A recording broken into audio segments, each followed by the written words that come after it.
Hello, and welcome to another exciting episode of the Comic Book Chronicles.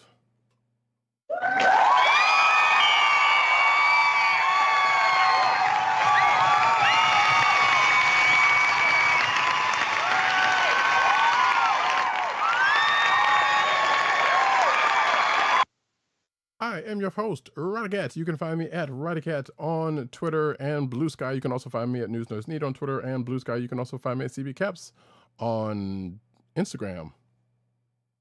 South Carolina with Columbia down the way. And the sound effects come from, the sound effects you hear come from another man in Brooklyn. One agent _70 on Twitter, Instagram, Threads, and Blue Sky.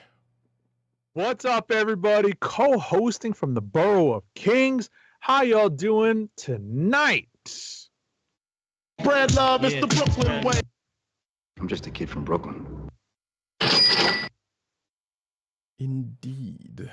And we are bringing you a show that comes from the Coastal Podcast Network, that's ESPN.us. Do it today. And now, until sometime after San Diego Comic-Con, I'm just waiting and hoping for a thing that we talked about last week on the show to come through. Absolutely. If it happens. With bated breath, man. With bated breath. So that's going to be good times, but also a few months away from now. So hopefully that'll come through. But Absolutely. Our source is real reliable, so I think unless there's just a run on shit, I think we're pretty good. Yeah, seriously, knock on wood. Knock on wood. So and then that has happened sometimes. So I was like, you know what, you did good, sir. we can't fault you. We can't fault you for anything. So, but anyway, that is something for down the line. If you're curious about what that is, go look at the last news piece in last week's show, and you will understand our potential excitement. But for now, you can also find this here podcast on your podcast place of choice, whether it be Apple iTunes, like Apple Podcasts, Spotify, or the Coastal Podcast Network's SoundCloud page. Make sure to click like, subscribe, and leave us the best positive 5-star reviews out there. Because we appreciate it. It helps people find our show, especially on Apple Podcasts. Indeed. And I guess I should probably shoehorn this in here someplace, but Coastal Podcast Network is out there on Twitter, that's for sure. But Comic Book Chronicles is out there on Blue Sky. Yes. So, you should definitely check us out over there. It is Comic Book Chronicles .bsky.social, which they really need a name shortener. And skeet. We will be out there at some point skeeting. Oh yeah, I do some stuff, mostly news stuff, and bits here and there where I have a comic book related thought to throw out there. But yeah, for right now, it's mostly news. So there you go. You can definitely check that out there. Might even have something else coming down the line that folks may or may not enjoy, but we just got to do some little work on that because we also have another pending ending coming up in a couple of months. Right. So we have some tech stuff to figure out. It won't be too hard. I have it already loaded up on my rig, so we just have to do some tweaking. Yeah, and I already got a setup on that part. So I think we're almost good. Just need to do some, little run through and testing on that one. But that's again for May. So we'll be talking about that. Right. I'm sorry to interrupt. What's wild about how long we've been doing this is that it's not our first rodeo when it comes to changing up, some of the mechanisms and the tech that we use, not just our hardware. We've joked about updating our hardware over the course of our tenure with the show, but it's also funny that we have to update our software too. Yes, tech advances. Sometimes it comes in, sometimes it lingers, and sometimes it just stays in long enough. These things get sunsetted. Right. Which the one thing you would not have expected to be sunsetted at this point was Skype. Was never expecting that one. That was not on my bingo card, honestly. Despite the fact that, by accounts and by pandemic standards kind of coming in short during that time, which is, I'm sure, may have some reason. No, actually, we know the reason is it's because, and that news is out there already. Like Microsoft's trying to push everybody to Teams, and we would not go softly into the good night. Right. Teams is definitely a powerful tool. Right. Right. Most offices have access to Teams, and most larger offices have access to Teams. And I would also say that municipalities use Teams for stuff. There's people that do court appearances over Teams. Right.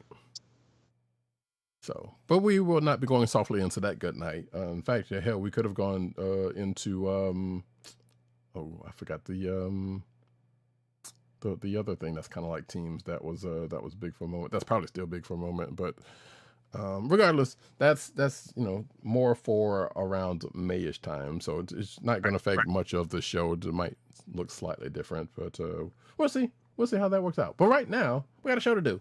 And that show starts off with this week's Invincible, which is season 3, episode 7, which is called What Have I Done? Right. This just dropped today. Right. So we won't be spoiling things too hard. Right. Because we feel for everyone. I literally just watched it on my way home, during the commute. And I can tell you that I reacted out loud to one particular thing happening. And if there's one criticism that I have, is that the gore can get a little overwhelming, even for people who are okay with stuff like that. But unfortunately, they would say, yes, this is the slightly more realistic take on superpowered people beating each other up. Yeah.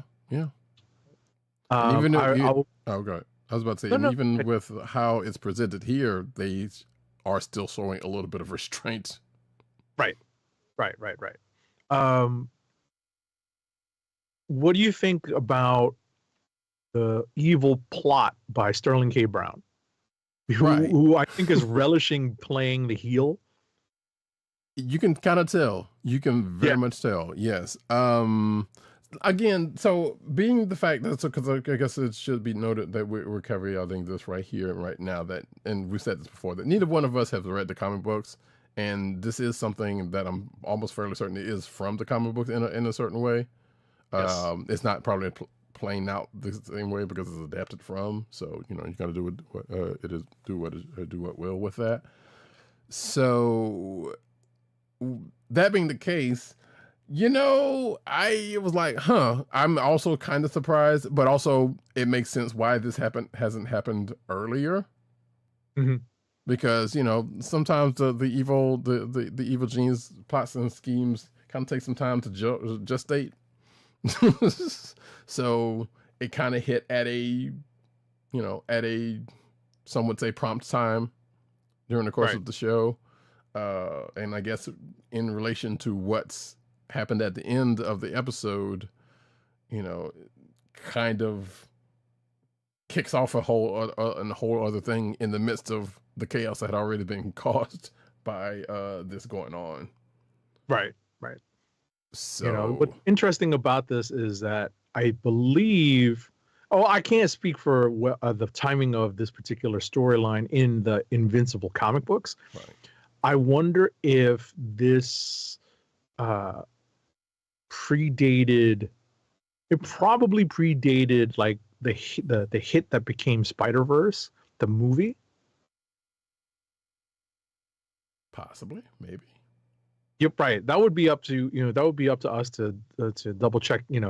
I wish we had a team of fact checkers. Fact checking is not a big thing in the world right now, but I believe in it. Yes. And if we had a crack team of fact checkers to double check this, but I believe that's probably the case.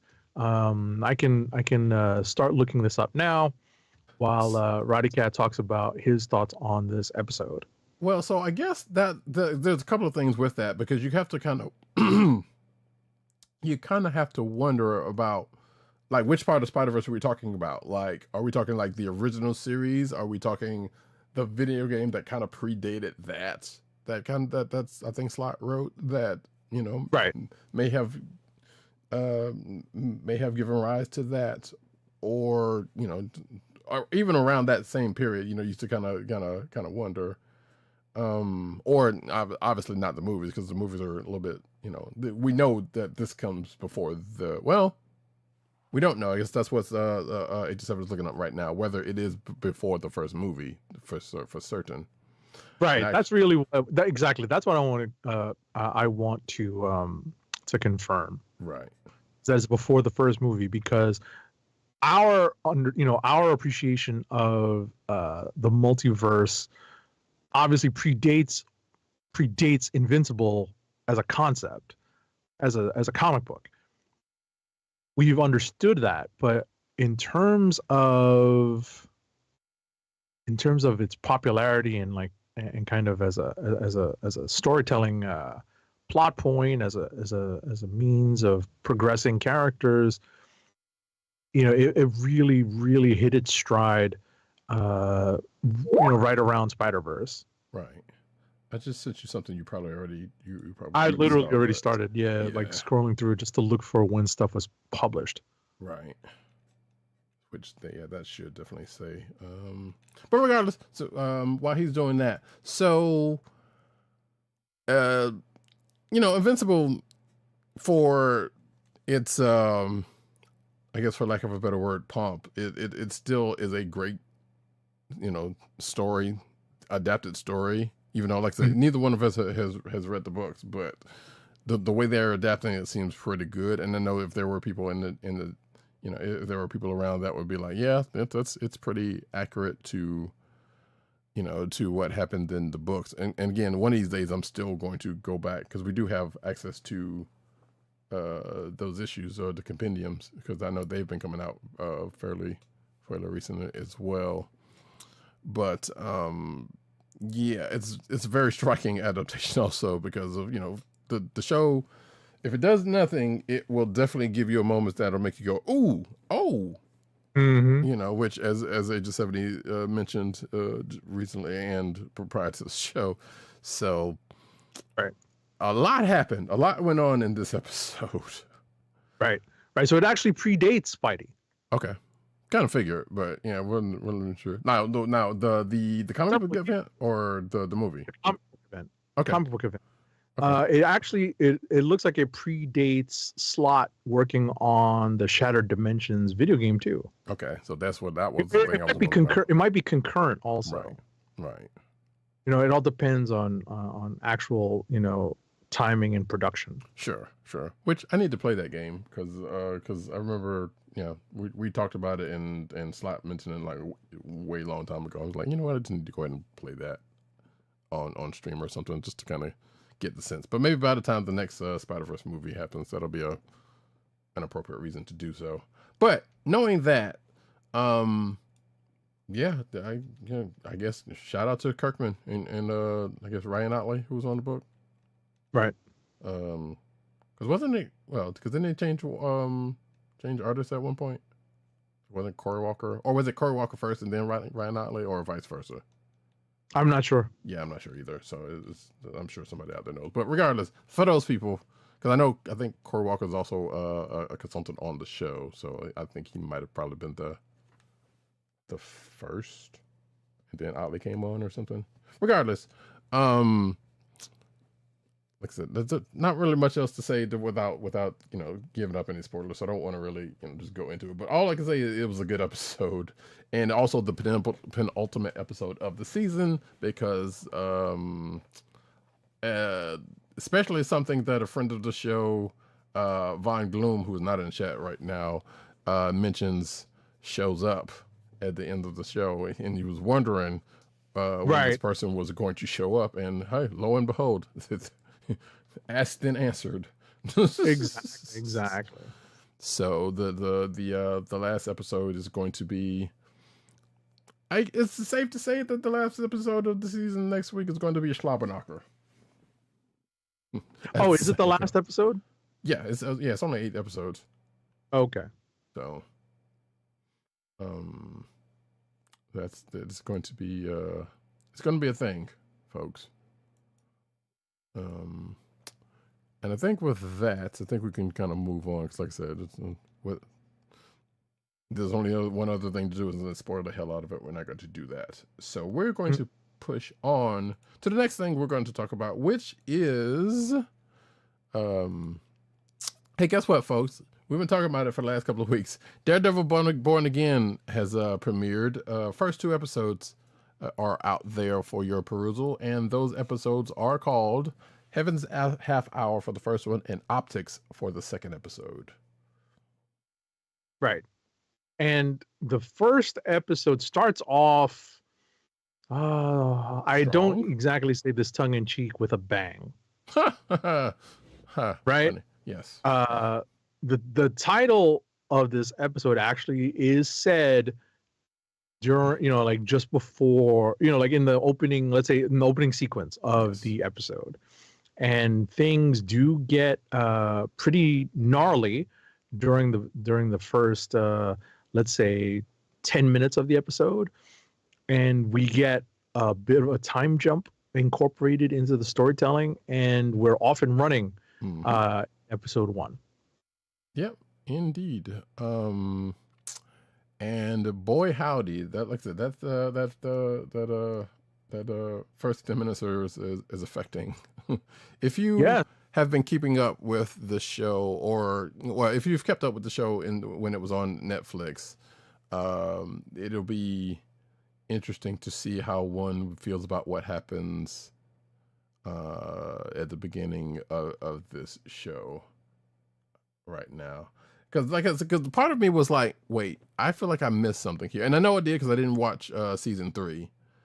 But I did, like I told Age of 70 before the show, I did watch a recap video, which gave kind of Cliff Notes version of everything up until now. So I feel compelled to go back and watch season 3 because for reasons. But that being said, hey, you know what? The little bit of catch up kind of helped, and there was nothing in. Well, there's little. I should say there's probably 1 or 2 things, like I told Age of 7 before the show, that kind of popped up in the show that the recap video didn't really mention too much about, and I'm not sure if one of which was mentioned anywhere outside of, or before now, I should say. So. But like Age of 7 said, there was a time jump. We see where folks are after said time jump and what they're into, and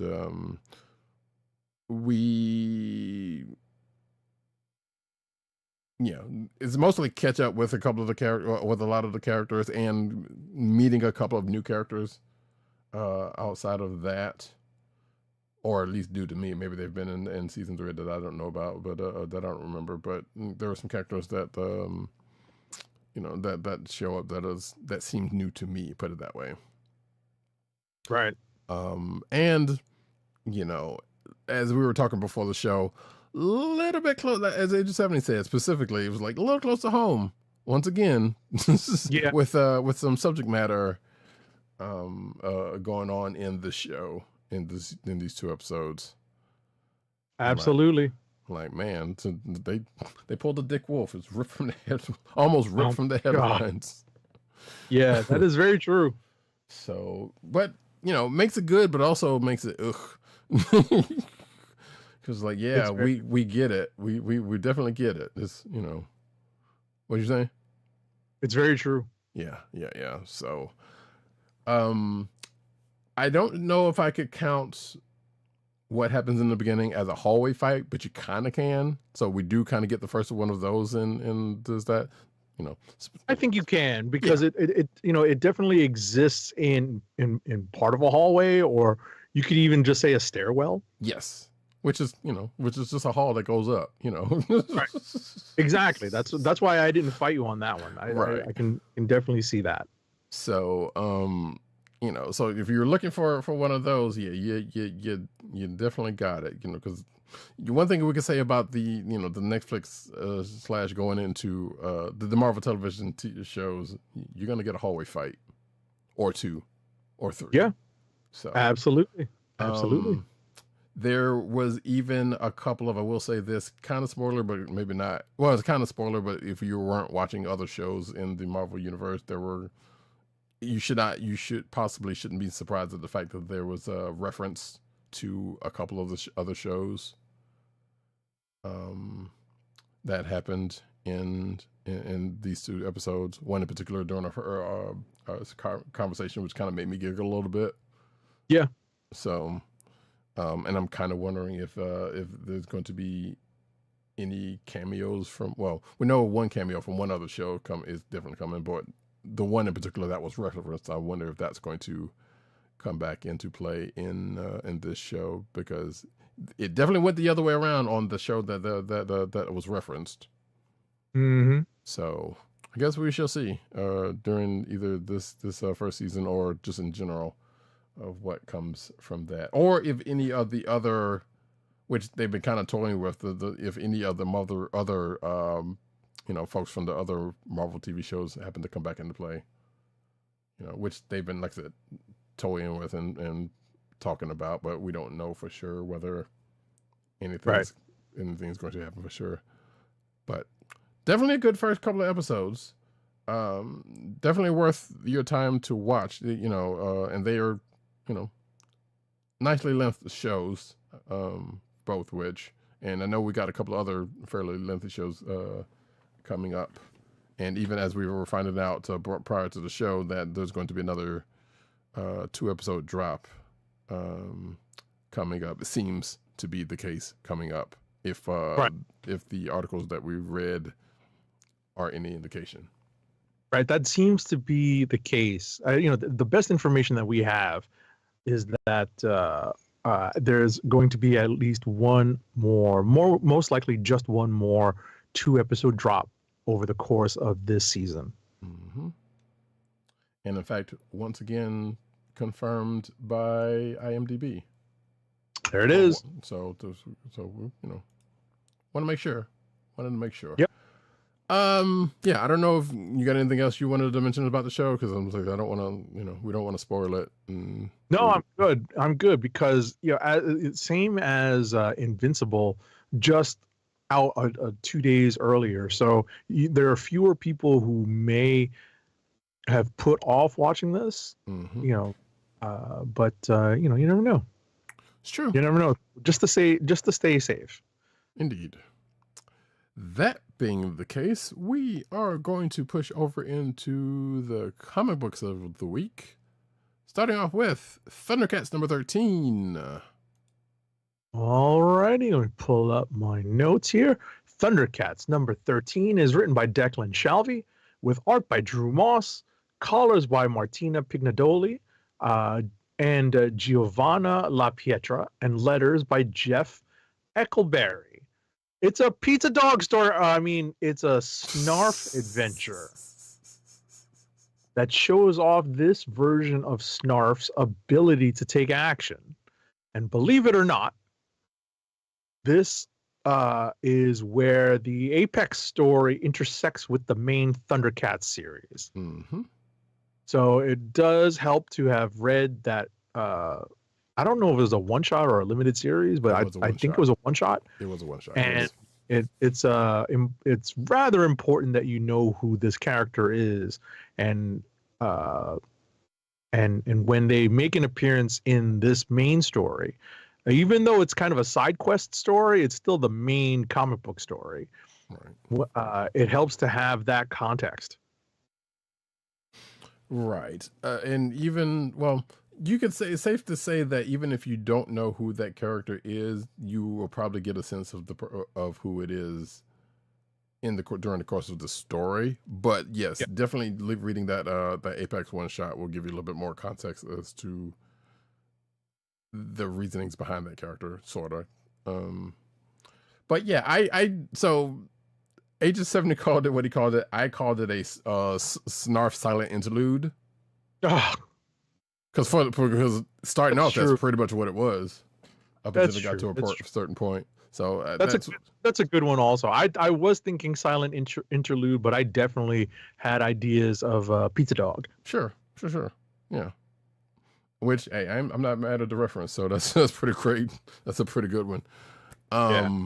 But yeah, we see kind of Snarf, doing this thing, getting, traversing certain areas before getting back to where we were a few issues ago. Let's just phase it. Basically, you might as well take this as what issue was that? Was that 10? It was like 9 or 10. I can't remember, or it was a 10 or 11, one of the two. But where Lionel pretty much went off to do something. Snarf followed him, and then Snarf was like, "Oh well," and then you could safely say it went from that to this story because of the ability that he has with him, I guess you could say, or within him. Right. These are abilities that seemingly appear right out of nowhere. Right. That he may or may not have control over. Exactly. Yeah. Seems like he does, but there's at least 1-2 instances that maybe not. I don't know. But it's also something that has come up in the story previously in probably like 7 or 8 issues, 7 or 8 or something like that. I can't remember. It was around that time that this first got introduced. Maybe even goes back to that in one point because of the nature of what it is, and who finds out about it. But we definitely find that Snarf can use this at a certain point, and we're gonna find out that which I want to say the show might have possibly addressed at some point. We do know there was another Snarf that came into the show, but I think that Snarf probably came with the later ThunderCats, of which we will be seeing. Which, speaking of, there is a preview at the end of this issue for the ThunderCats Lost book, that miniseries that is coming out that has those later season ThunderCats in it and a couple others. Right. I have a very vague recollection of the other group of ThunderCats. It's very, very dim. Right. I have a very dim recollection. Right. Yeah. They're basically adding to the number with that miniseries that they're doing, because it was only 3. Right.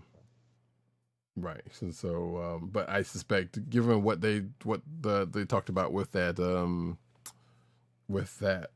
miniseries that's coming up, maybe not everybody makes it. So we'll see what's going to happen when we get to that, whenever that thing comes out. Because I know it's supposed to be. I want to say it was supposed to be this week, but obviously with Diamond and things going on, that did not happen. Okay. Plus, I guess maybe it got moved back because this was coming out this week, so I'm not entirely sure. Sure. But I suspect we will see it sooner rather than later, and it definitely didn't show up on Comic List. But even though, like I said, the preview says March 5th, which it is, as this week. Right. It probably got even moved if at the last minute. it could just be a small publishing delay, not related to distribution. So right. Yeah, like I said, we don't know. I mean, it could be one or the other, because or both, or we don't, or it could be nothing. They just decided at the last minute to move it for whatever reason. So we don't know. But regardless, it is that, and we will see that soon. But for ThunderCats 13, yeah, that's pretty much the thing. Like I said, if you want to read up on that ThunderCats Apex book, you might want to. That I suspect that character is probably going to come back up again at some point. Because I can't imagine they just doing all of that just for this issue. So, for the most part, and I expect the issue is going to get back to the main thing, which is, hey, they got a situation to deal with that they don't know anything about because of something I mentioned earlier. Yep. Because the ThunderCats is still kind of like, hey, we got this, and that, the other, oh yeah, by the way, we know Lionel ran off on his own, so oh well. So all of that's got to get dealt with, or is going to get dealt with, I'm sure, in the next issue or two. But yeah, that was that. excuse me. So we're going to go into talking about our next book, which is. Oh, I should have had this ready. My apologies, folks. It's all right. Batgirl number 5. Oh, Batgirl number 5 is written by Tate Brombal with pencils and inks by Takeshi Miyazawa, additional inks by Wayne Foucher. Colors are by Mike Spicer, and letters are by Tom Napolitano. So Cassandra pursues the unburied to their nest. They have a nest where they've taken Lady Shiva, and Cassandra has gotten in over her head, only to be visited by, and I say this tongue firmly planted in cheek, Christmas past. Not quite the way I put it, but yes, I can see. I see why you say that. Yes. So, I'm not going too deep into the story, but I'm trying not to spoil everything. But there's a Christmas past basically parallel visit here, and it's necessary. Right. Yeah, and with that being I will say this, that that Christmas past comes in the form of a similarly named character that is a bestie with this version of Batgirl. Right. And you probably know who that is if you've been keeping up with that, so we don't necessarily have to say it. But yeah, and then it goes from there. So that's pretty much the issue. Type music art is always great, Right. So. And that's pretty much why I'm reading it. Mm-hmm. And I think the story and what Tate Brombal is doing with the plot and the story is giving Takeshi Miyazawa room to do lots of visual storytelling, playing with the idea that Cassandra is not the most verbal character and does a lot of her superheroics as part of telling the story, as a way of telling the story. Right. Yeah. Basically part of the the layout, the plotting and the layout of the story. I think that Tate Brombal is using the art to good effect in this issue, in this book period. Yeah. There's been a couple of the Batgirls that I've been curious and interested about. Cassandra Cain being one of them, because of her whole background and whatnot, and the fact that she's straight up fighter. She's more similar to, I guess, Damian in a way than any of the rest of the Bat family, partially because of her upbringing. So it's kind of curious on that point, but also she's the one I know the least about, including her bestie that comes up in the course of the story. So it's kind of a curiosity to me.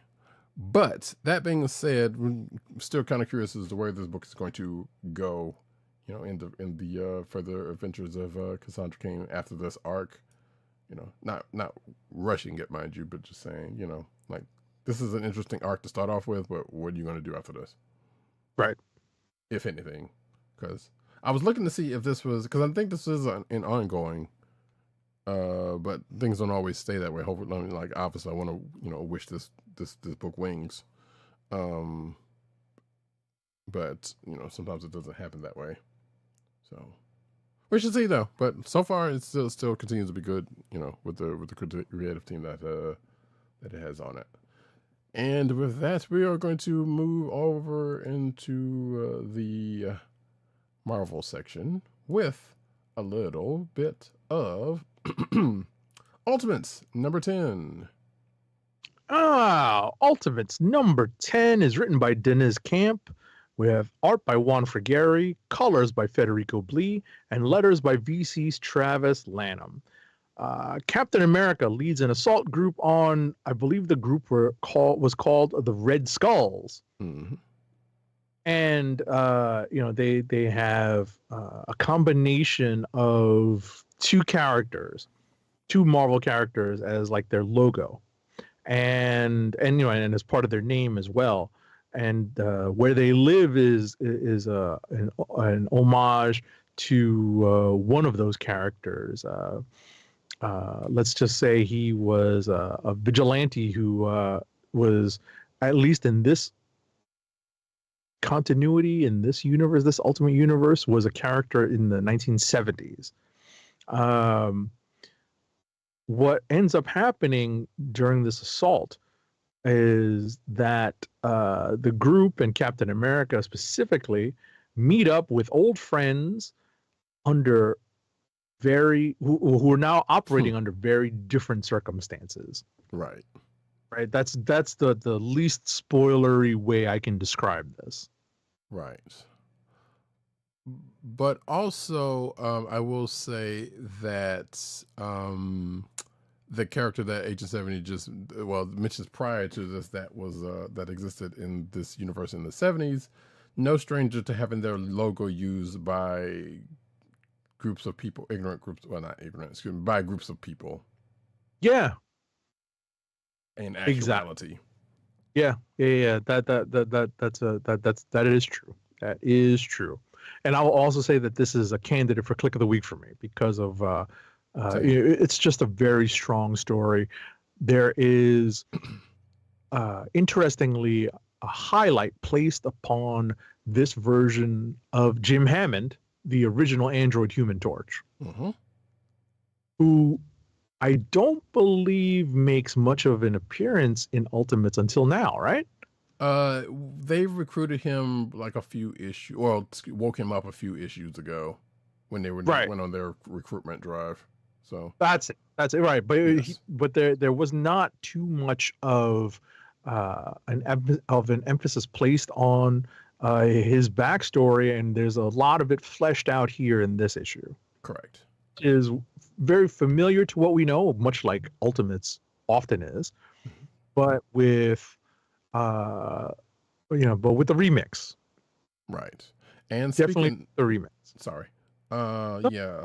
And speaking of, we get to where you have Captain America and the human and the Android Human Torch that might call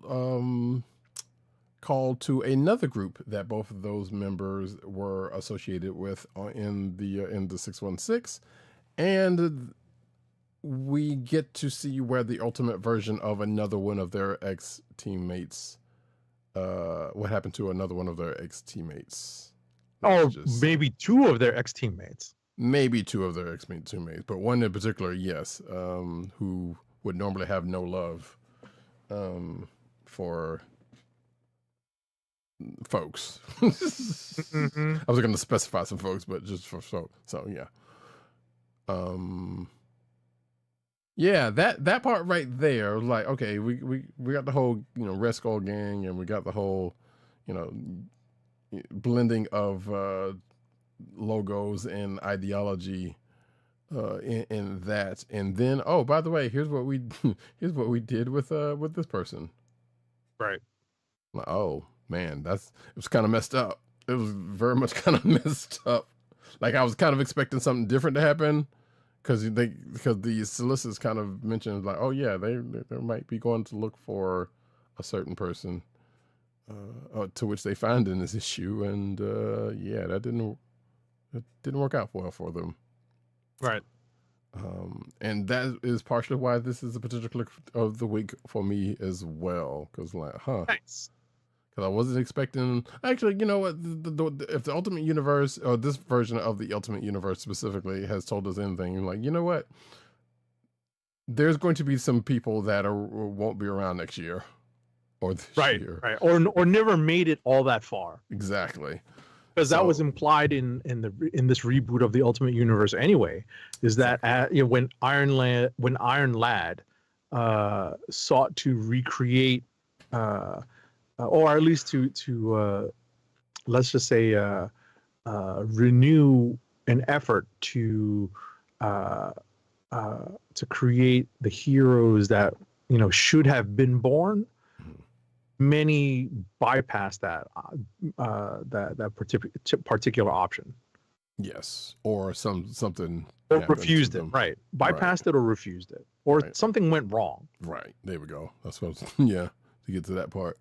And something was wrong here, but like I said, this on a certain thing. So, we also get. I'm just going to put this as a slight spoiler, but if you get it, you get it. If you don't, then that's fine. You'll find out when you read it. The ultimate version of a very punchable face shows up for a minute. So, and I'm kind of wondering if that may or may not have been the end of that person, like whether that person is going to come back as another persona, right? Or that was just that, and they just wanted to get that out, get that out of the way, right? So we shall see, I guess, in the coming issues or arcs, whatever the case may be, or I guess you can ask Dennis Camp, but whether he's apt to tell you or not, good luck with that. That being said, though, unless you got something else. No, we can move on. Spectacular Spider-Man, number 13. Spectacular is written by Greg Weisman, with art by Emilio Laizo, colors by Edgar Delgado, and letters by our favorite lettering paisan, VC's Joe Caramagna. So I have and had some mixed feelings about this issue, because I quizzed Roddy Cat and I asked him, so have we made any progress in this story, at least in this issue? And there's very little progress, but there's plenty of cool stuff going on. Among them, that in the midst of let's say multiple villains having chances to take on the Spider's men, right? And the Spideys, we'll call them. Yes. One of the villains comes in and puts let's say, I'm trying to come up with something funny and quippy and catchy. A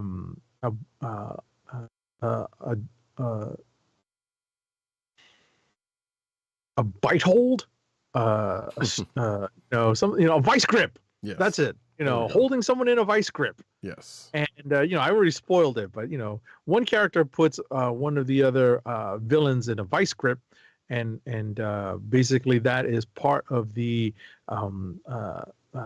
engine that drives the story. And it seems like there are multiple love stories actually, and connections, love connections being made over the course of this story too. Mm-hmm. It's interesting to think that this Spectacular Spider-Man book is actively playing in the canon and may create relationships that may survive this series and find themselves taking root in other, Spider-Man and even other Marvel comic stories. Yeah, hopefully we'll see. We shall see. Also, who knew about the healing power of chocolate? Yes. Which only helps but so much, but still, let's just say, brought somebody together, brought somebody back into shape and form. Right. And it's funny that, in this day and age where originality is less prized than it used to be, lots of people are getting over the fact that there may be multiple versions of a character, and they're much more generous about sharing. They're much more generous about sharing a title, sharing a name. Yes. It's pretty funny that we've gotten to this point in pop culture and comic book culture. Right. If you told me there was going to be a book called Mr. and Mrs., then or at least a miniseries. I can't see how a full book was gonna happen then. And I'm not talking about the Rogan Gambit thing, but this is just a couple of Spidey villains that share a name that somebody could do something with that, I'm sure. I swear, if they make the title the Electrodes, that's genius. It's just genius. That yes, that also. But yeah, Spectacular continues to be a fun read. Regardless of the little forward momentum that we got, we still got a little bit. That's better than what's been I guess what's been going on. So right, there's definitely plenty of stuff going on in this Spectacular book. It often moves at a snail's pace because a big focus of the book are the interpersonal relationships that are that's a big part of the stories, and that's what Weisman is exploring and expanding upon in the pages of this book. Right.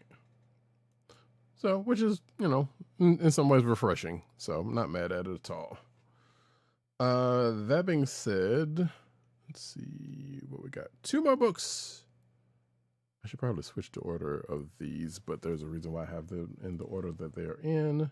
So we're going to go to the next book, which is Uncanny X-Men number 11.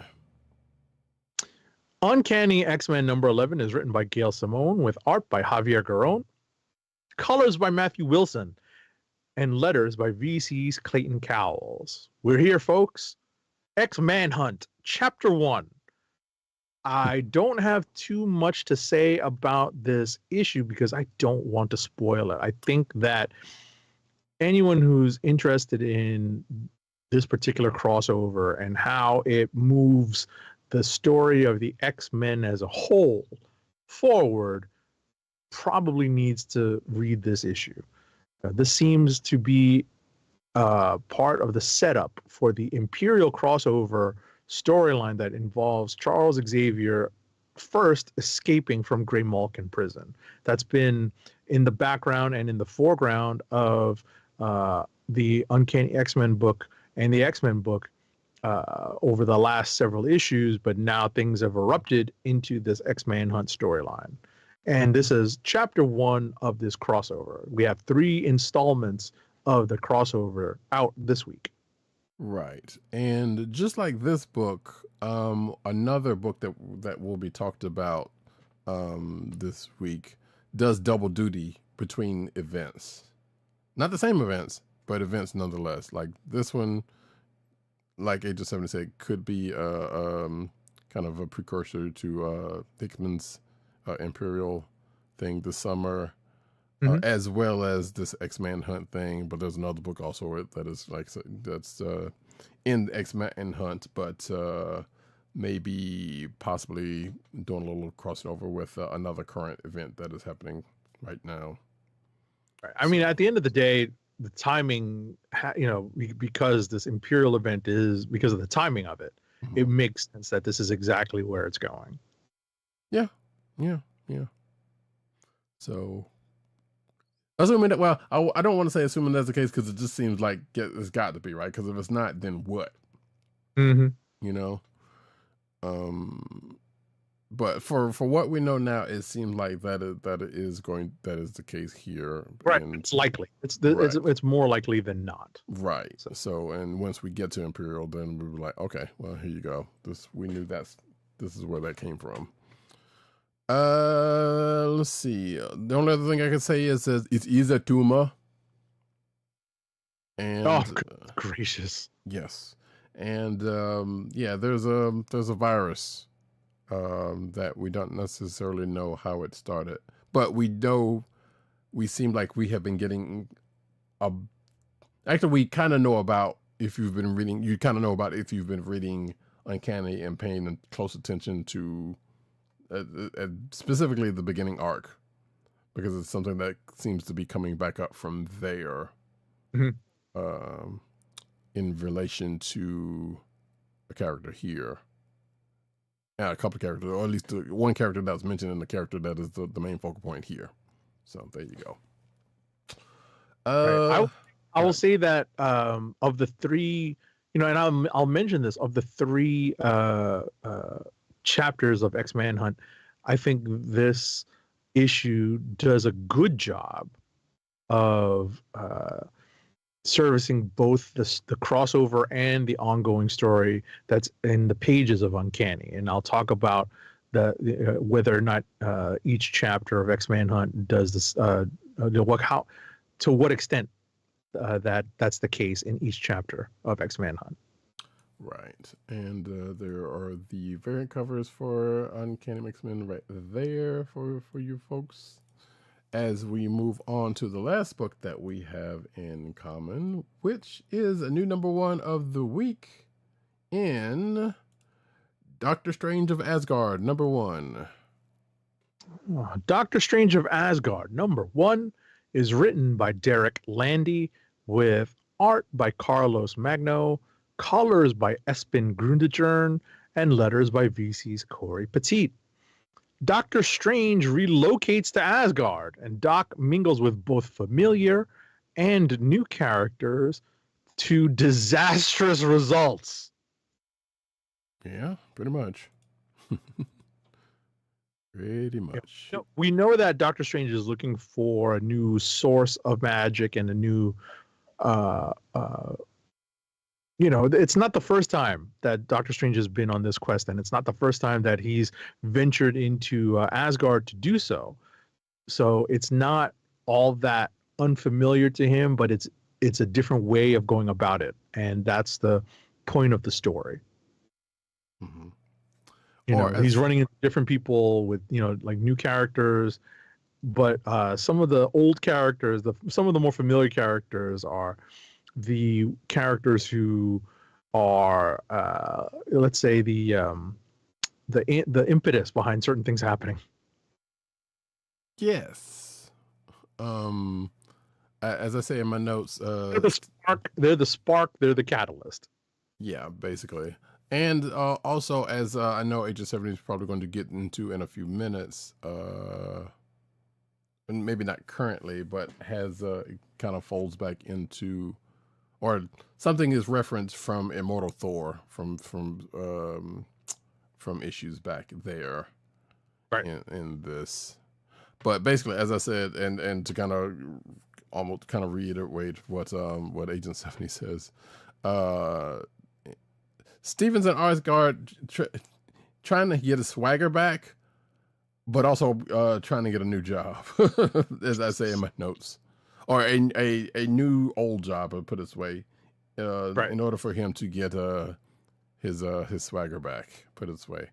The character he obviously interacts with at first, there was an MCU kind of lean to it, not really, because we know they've known each other for decades. But as I say in my notes, there's no refillable beer stein though.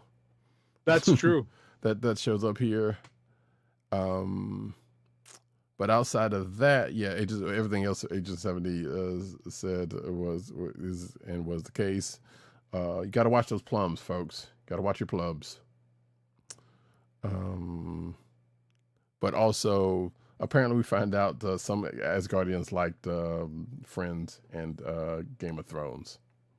Yes. While they were hovering over Broxton, yes. Yeah. So, which was kind of funny. I was like, you wouldn't think that would be the case, but sure, why not? Makes sense. Makes kind of sense. But yeah, that was the potential click of the week for me. Yeah, we'll see how this goes. And obviously, this is the dressing is not there, but it's kind of a tie to One World Under Doom in a roundabout way. But I'm sure it will fold into that event at some point. Surely. Mm-hmm. And with that, folks, that is it for all of the books that we have in common. Rapid fire. Oh, rapid fire review time, folks. We got incoming. I ain't got time to bleed.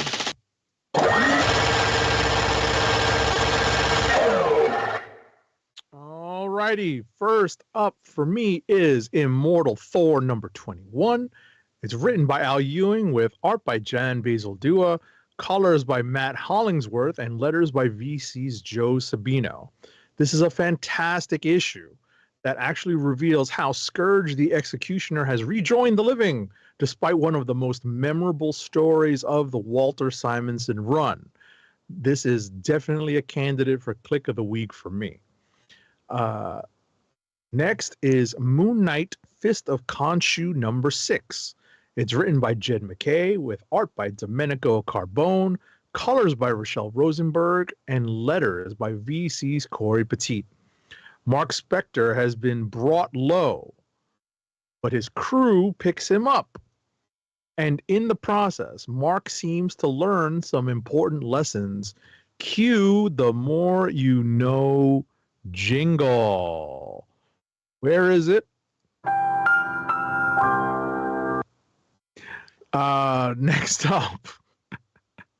Next up is part 2, chapter 2 of X-Manhunt, contained in NYX number 9. NYX number 9 is written by Jackson Lansing and Colin Kelly, with art by Francesco Mortarino, colors by Raul Angulo, and letters by VC's Joe Sabino. As I said, this is chapter 2 of the X-Manhunt crossover, and this issue, as I said earlier, is a bit more of a character study rather than a big chapter in the crossover event. It actually does a lot to service the main storyline and service the characters that are in that make up the characters in this book. It serves the characters who make up the team in this book. And while the Professor X, the Charles Xavier storyline does pass through almost literally in this book, we get a lot more of the NYX characters and the fallout from what's happening with Professor X and Grey Mulk in prison, and how that affects them, and where that leaves them in the wake of us basically finding out that NYX is ending with issue 10. And so this is, there's a good deal of setup for the final issue of the NYX story and series.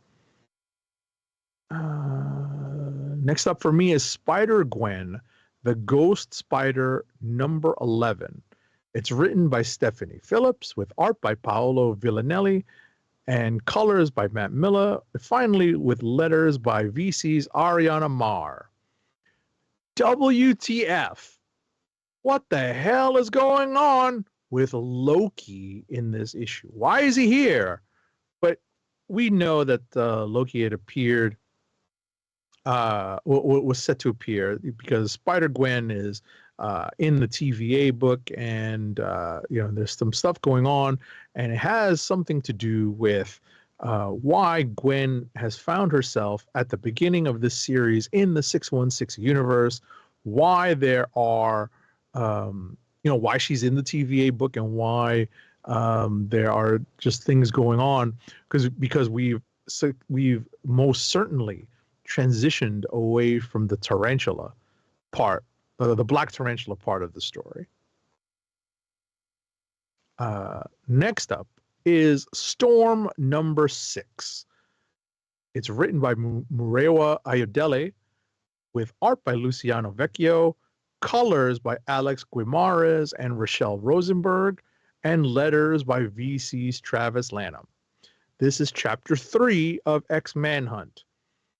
This is a pretty well done issue. It's a really intense, and it crosses over with X-Manhunt. The issue really does genuine service to the ongoing story in Storm, and it also provides a big moment in the crossover where another team of X-Men enter the fray. It's very important, I think, to be reading Storm number 6 if you are interested in the X-Manhunt crossover. Last but not least is Wolverine number 7. It's written by Saladin Ahmed with art by Martin Coccolo, colors by Brian Valenza, and letters by VC's Corey Petit. Romulus is back. Remember him? And the battle for control of Adamantine continues. All the adamantium and control under the control of Adamantine. All those characters are under the influence or under the control or fighting the control of Adamantine are all at each other's necks in this issue. And that's it for me. Alrighty, as you see the if you're watching the video version, the Invisible Girl variant covers, or one of the Invisible Girl variant covers from this week, and also the Peach Momoko kimono variant covers that you might have seen passing by here. Good stuff there. First up for me is, I'm sure I will likely put a sound pipe behind this in post, but Herculoids #1 from it is Dynamite. Written by Tom Snigoski, art by Craig Russo, and boy, I got a lot of typos. Wow. Excuse me. Colors by Omi Remalante and letters by Jeff Eckleberry. So, if you are of a certain vintage, and I'm sure they've played there's been some Hercules played at some point. If you watch, like, I don't know, USA Cartoon Express back in the day, which you still have to be of a certain vintage for that, or I don't know, Boomerang. There you go for the youngins. If you watch Boomerang at a certain time, I'm sure you've come across some Herculoids, which came with space around the time of Space Ghost, Team Force, and all that kind of good jazz. We don't have a Team Force book yet, but good thing that I mentioned Team Force, because hey, guess what? In the introduction to this book, we find out that there's some folks looking for a mythical planet that goes by two names, one of which is Quasar, which is the planet that the Herculoids, are on, and the other name for it is Tamza, I believe it is called, or something like that. But there are pirates trying to find this planet for, mythical riches, as it were. But of course, there's also mythical defenders of the planet, who we find out who they are, the namesakes they're in of the book, and the folks they're in. Amzat, is the name of the other name of the planet. But the only reason why I mentioned Team Force also is because there's mention of an uncharted black hole in the course of the story. Not the first time this week a mention of a black hole that is of similar nature that gets mentioned. In fact, the next book, which is, that's not it. Sorry, folks. There we go. Space Ghost. I absolutely have a soundbite for that. Oh wait, here it is. Space Ghost. There we go. Number 10, written by David Pepose, or Pepose. My apologies for butchering the name. We're probably gonna have him on the show at some point, I think. Art by Jonathan Lau, colors by Andrew Dahlhaus, and letters by Taylor Esposito. I will say, before I talk about this, I did kind of mention the whole. I think I mentioned to the David Pepose on Twitter about maybe a coming together of Space Ghost, Team Force, and the Herculoids. Now that these books are out there already, into a Space Stars book, and he was like, "Yeah, I would love to do that." I'm like, "Yes, let's make it happen." But anyway, you may, if you are of a certain vintage, you know that what I'm going to mention in the form of Black Hole X, which is why I mentioned the Team Force. Okay. But apparently, coming from Black Hole X was or is, let's just say, the anti-Space Ghost in this issue. Or maybe possibly a future version of Space Ghost. And who we find out who that is later on in the thing. But nevertheless, a Space Ghost-like character comes into play on an agenda of which our Space Ghost team has to or feels compelled to thwart, even though the person is familiar with all of their tactics and whatnot, but they still manage to, be effective. But also, the Space Ghost crew are spying on the RoboCorps, which Space Ghost has beef with RoboCorps in this universe for reasons anyway. So it just so happens to be that, hey, they were spying on this corporation when this other thing ends up happening and causing a whole big thing, which seems like it's going to lead to something else down the line because of what happens at the end of this. But also, Black Hole X and Team Force has to be coming at some point because, like I said, if you're of a certain vintage, those two things just come together. And that's all I'm going to say about that. Next up, we have... Oh, shoot. Let me just pull the thing up. DuckTales. Woo! Number 3. I'm pretty sure I have a soundbite for that for some reason. I can't find it. But written by Brandon Montclair, art by Tommaso Rondo, and letters by Fabio Amelia. So Uncle Scrooge has landed in jail with the Beagle Boys. The Beagle Boys, not the Bagel Boys. Those are different. The Bagel Boys are different. Very different. Probably tasty. Who knows? I don't know. There's probably a restaurant out there called the Bagel Boys.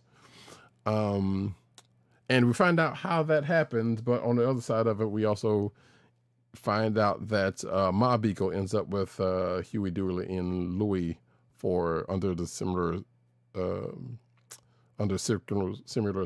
circumstances, and we get to see what happens with the interactions with the two different groups.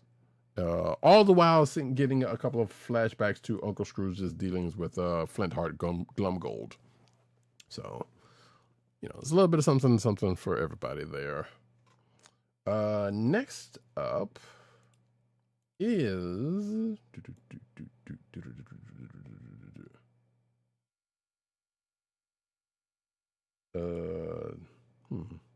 You would think I had this one too, which I do, but I don't know where it is.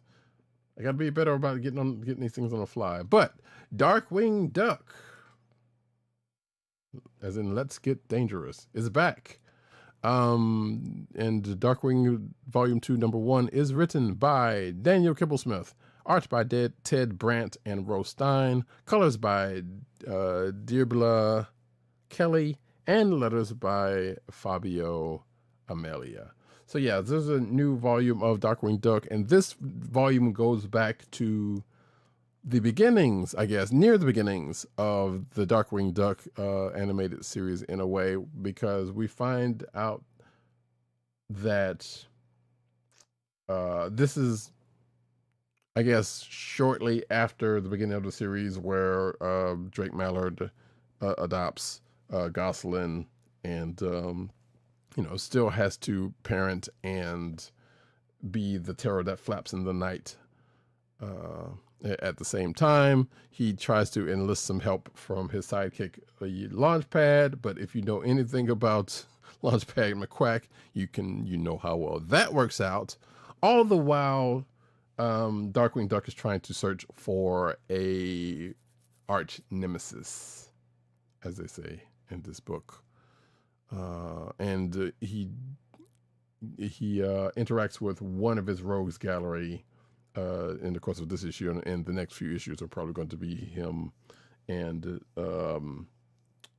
other members of said rogues gallery as he seeks out his arch nemesis in this volume.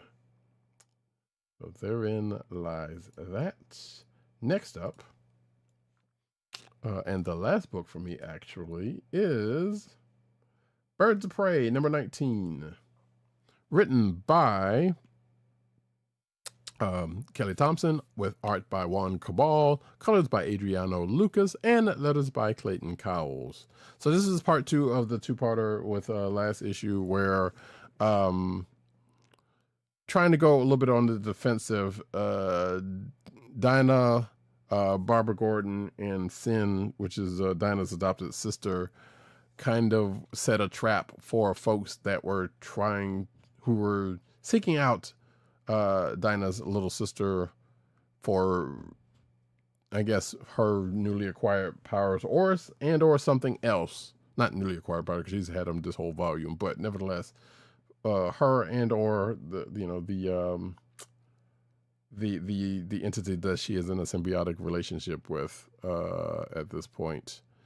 And the trap is sprung, goes off to a certain degree. Meanwhile, Big Barda and Batgirl Cassandra Cain are working with Constantine on a mission that they have, and are dealing with that, obviously has something to do with magic, because it's Constantine. So you would think those two would be the last folks that would, be dealing with a magical thing, but there we go. So, and at the end, there's some little forward motion, I guess, into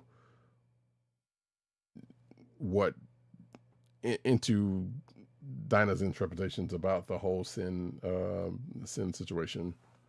So I guess we will get a little bit more on that next issue. And that, folks, are my books of this week. Kliqs of the week. Kliqs of the week.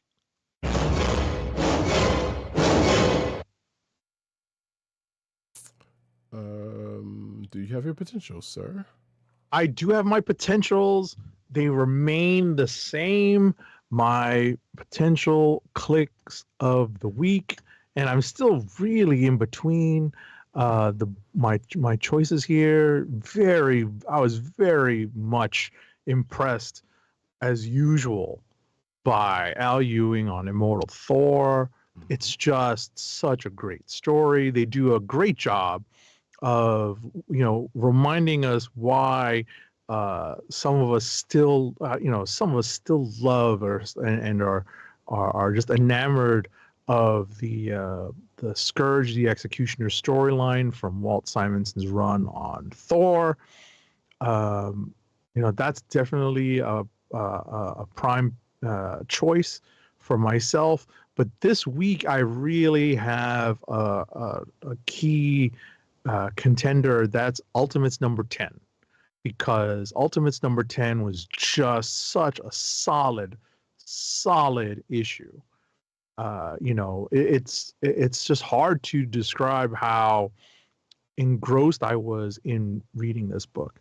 So that's definitely a key contender. And I think, not to be outshone here is Storm number 6 by Murewa Ayodele, because it's hard to cross over in any event and still have it not really interrupt, but play a role in furthering your story, your ongoing story, and enhancing your ongoing story. So the creative team on this book does a good job of not allowing the X-Manhunt story to overshadow and basically throw a wrench or throw any kind of wrench or anything that might hinder the ongoing story. And so they do a good job of incorporating the X-Manhunt storyline into their ongoing story in this issue. Gotcha. You gotta love it, because I know that Roddy Cat has not read this book yet, and it's definitely a little too involved for him to try to skim through. So I'm glad that he didn't do that. Yeah. I like to take my time with that book, because I've been enjoying it. And yeah, normally I would have gotten to it before now, but there was a lot of other books I wanted to kind of plow out of the way before I got to it, and time got away from me. But for myself, I definitely echo the sentiments on Ultimates number 10. Because I mean, that book is, has been good this whole time. So it continues to be at this point. Doctor Strange of Asgard actually is another potential click of the week for myself. So, because I enjoyed how that kicked off. I also enjoyed Herculoids. Excuse me, I'm going to keep saying that. I don't know why. And Space Ghost. I mean, those were just good because I'm a fan of those properties, and I'm enjoying the way those well, the way Herculoids started and just Space Ghost in general. The more rough and tumble Space Ghost that we got right now, as opposed to definitely not Coast to Coast, definitely not the old 60s cartoons that we have here. But also, I mean, I can say the same thing about the ThunderCats, because I always enjoyed ThunderCats. It was pretty good, but like I said, whether it's going to make the cut or not, also Spectacular Spider-Man, also fun, but as we said earlier, it's always pretty fun. But I think I'm just gonna go ahead and for mine, just go ahead and say that Doctor Strange of Asgard is my click of the week. Yeah, I haven't read Storm. It probably could have been that, or it could have been, Uncanny due to NYX or Storm, but who even knows? But there you go, folks. Listen, I'm having a tough time making a choice because between my three candidates, there were really strong books this week. Mm-hmm. True. Really strong. And while he's thinking of that, I will point out a couple other books that came out this week while he was doing that. Like I said, I mentioned those. I mentioned that. We didn't get a chance to talk about just the Atom Project. What was the other one? Scarlet Witch came out this week. Secret Six #1 of 6 came out this week, which I don't think either one of us was going to read anyway. Mm-hmm. Oh yeah, that was a Star Wars book, and apparently 8 to 70 lost a bet, but or would have lost a bet, but Star Wars Jedi Knights #1 came out this week, and I didn't get a chance to check that out. Oh, that sucks, losing bets. All right, I'm gonna bite the bullet on this. I am gonna go with a surprise pick, that being Storm #6, because it's just a really intense issue, right? It just barely nudged out Immortal Thor and Ultimates because I'm very happy to have 3 legit choices that I could speak with full-throated support behind. Right. So definitely Storm #6 is my click of the week this week, because it was just a really intense issue that really, like I said, capitalizes on the X-Manhunt crossover and still uses that to help service the ongoing story in the book. Because remember, we've gone pretty cosmic recently. So yes, this is true. That being said, the story, that is, not us ourselves. But I don't know. I figure like we're pretty cosmic ourselves, sometimes. The story in Storm has gotten pretty cosmic very recently. So it's almost like one way to put it is that there is not much of a detour. There is obviously the crossover with X-Manhunt, but there is not much of a detour taken by the main story. Gotcha. Also, worth mentioning. I don't know if this is worth mentioning, but Web of Spider-Verse: New Blood also came out this week. Oh yeah. I saw the what do you call it? The flavor text. Yes. The blurb. I would usually call it the blurb or the solicitation copy. I had no idea that what's behind this Web of Spider-Verse story is the Spider-Verse versus the Venom-verse. Right. Goodness gracious. Because it was bound to happen. Goodness gracious. And what if Mickey Mouse and friends became the Avengers? Because there's been those what if books about the individual Disney characters becoming Marvel characters, or I guess like I ain't gonna say like because some of them doesn't make sense. Right. Like I would have said Donald Duck probably would have been the Hulk. You know, just saying, and not Goofy. That's just me, you know. But everybody else is all right. So yeah, that's out this week, and we didn't get a chance to check that out. But those were our Kliqs of the week. Storm number 6 and Doctor Strange. I was about to say Agent of Asgard. Doctor Strange of Asgard number 1. So now, Terminator also came out this week, but neither one of us had a chance to read it, so it's fine. And with that, folks, we're going to go over into the news section. But first, one ad read. Alrighty, our first ad read of the night is for Blue Apron's meal delivery service, Blue Apron. Fresh ingredients and incredible recipes delivered weekly to your door. Skip the grocery store and make incredible meals at home with Blue Apron. Always shipped free right to your home.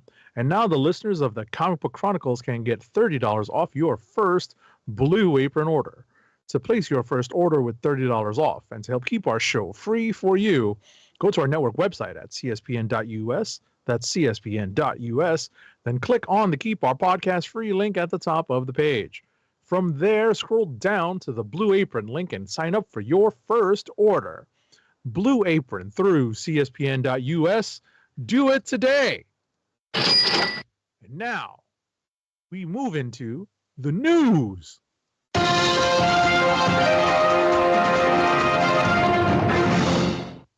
Cinematic news. I'm debating about whether this thing I just pulled deserved to go in there this week, but we probably won't. Cinematic news, like I said, Invincible season 3 finally explains what's going on with the title cards, and that is in relation to the episode from this week. So we won't go too much farther into that. Next up. Let's see here.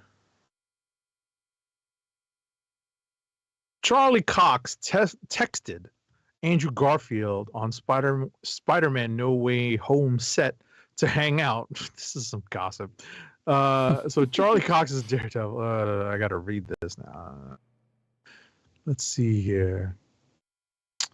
Let's see.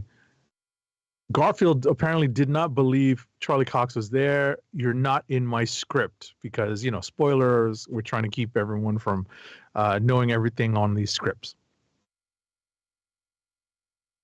Yeah. Apparently, Charlie Cox got to Atlanta to film No Way Home, and he got to the hotel and was getting ready to go out, and he texted Andrew Garfield. He said, he texted him, and Andrew Garfield replied, "I don't think so, dude. I'm doing Spider-Man." He's like, "Yeah, so am I." Charlie Cox replied, "So am I," and he replied, "You're not in my script." And Charlie Cox says, "Well, I'm in my script."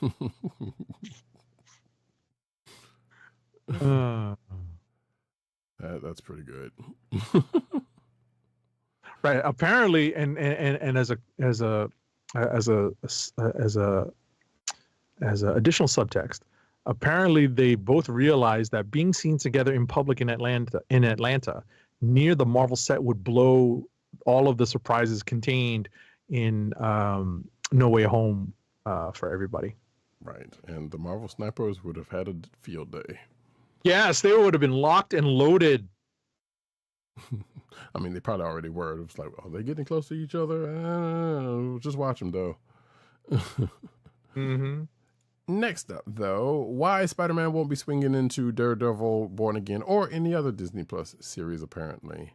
And this comes from a podcast that's had Marvel's Brad Winderbaum, who suggests that the chances of Spider-Man appearing in any Disney Plus series is slim to none.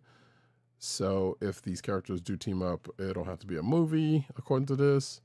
There is a quote. Oh, wait, here we go. In the conversation with Phase Zero, a film and TV podcast, I don't normally like to name podcast because, unless it's ours. But Winterbaum sheds some light on why Spidey likely won't be making an appearance in Born Again. And the quote goes, I'm not exactly sure what the rules are, but I think Sony have long-form television rights. I don't know if that means he can show up. You can do like 30 minutes animation, I think. And that was the quote. That statement confirms that the legalities surrounding Spider-Man's live-action appearances are just complicated.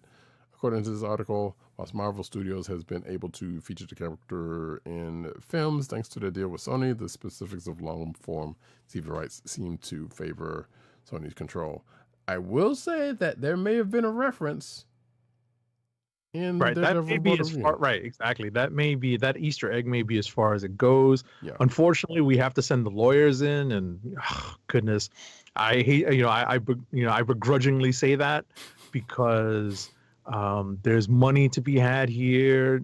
People don't want to necessarily just hand them over. They're going to have a bit of a fight and some negotiation to be haggled over. Because, if anyone else read that MCU book by Joanna Robinson et al., the Spider-Man rights, we actually covered that period of time when there was some contention over whether or not Marvel would be able to make No Way Home. Do you remember that? Yes, I do. Yep. And Tom Holland had to get in and had to reach out and say, no, please make this happen. Do you remember that? My gosh, man. Yes. He had to go in and broker the deal. That's right. My God, I can't believe that. We absolutely talked about that on the Comic Book Chronicles. Yeah, as I said last week, we just had an anniversary and we've been at this for a long time. Right. Next up. Star Wars theatrical cut finally available on streaming, but for how long? So before you get your hopes up, it ain't on Disney Plus because they still have the special editions or whatnot. But according to this article, it is on a service called Cinema Box, which could be legal, might not be legal. I don't know, because I've not heard of it. But it is on Roku appliances, whether the app or Roku TVs. And it is not available, according to this article, not appearing to be available on desktop or mobile because somebody would go in there and scrape that out by hook or crook.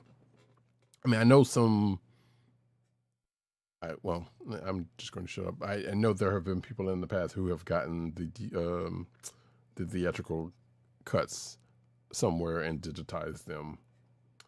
That may or may not be out there somewhere that one of us may have. But nevertheless, so that is out there, but this could very well be, and this I guess is via Men's Journal, so take that for what it is also. Which is also still kind of funny. See, it's disappeared a few times before, so there's no telling how long it will stay. So if you want to watch it, you should probably seek it out sooner rather than later or cover this article. Or there could be a ray of hope that maybe Disney Plus will put it on the service. I'm not holding out hope for that, but they own the whole thing lock, stock, and barrel, and they could have done that well before now. So just saying, it's out there somewhere if you want to see the non-special edition version of Star Wars. And I don't think it's all three of them. I think it's just A New Hope. Yes, that is confirmed. So next up. Alrighty. Lanterns, the upcoming Green Lantern TV show from DC Studios and HBO, dropped a first look at Aaron Pierre and Kyle Chandler as the main heroes, Jon Stewart and Hal Jordan. They may not be dressed up in their Green Lantern uniforms, but if you look closely, you can see a green ring on Chandler's finger. Otherwise, the two leads are in their civilian clothes and are walking down a deserted highway. Okay. And Kyle Chandler does not have a clipboard and coach's whistle. So it's not Friday Night Lights. Exactly. But yeah, so this, you know, I guess is it a potential clip from an episode or something, like, or you know, or whatever, or it's just for promo. We don't know, but yeah, it's just for promo because a release date for Lanterns has yet to be announced. Right. They still have to do a lot of post on this because it's a Green Lantern show. Right. So, but you know, hey, it could be something that shows up in the show, like maybe their rings ran out, or you know, his ring ran out of juice and they got to hoof it. I don't know. Anyway, that's something. Just to keep the buzz out there, you know. Lord of the Rings, Rings of Power adds Stranger Things star Jamie Campbell Bower for season 3. Eddie Marsan also cast.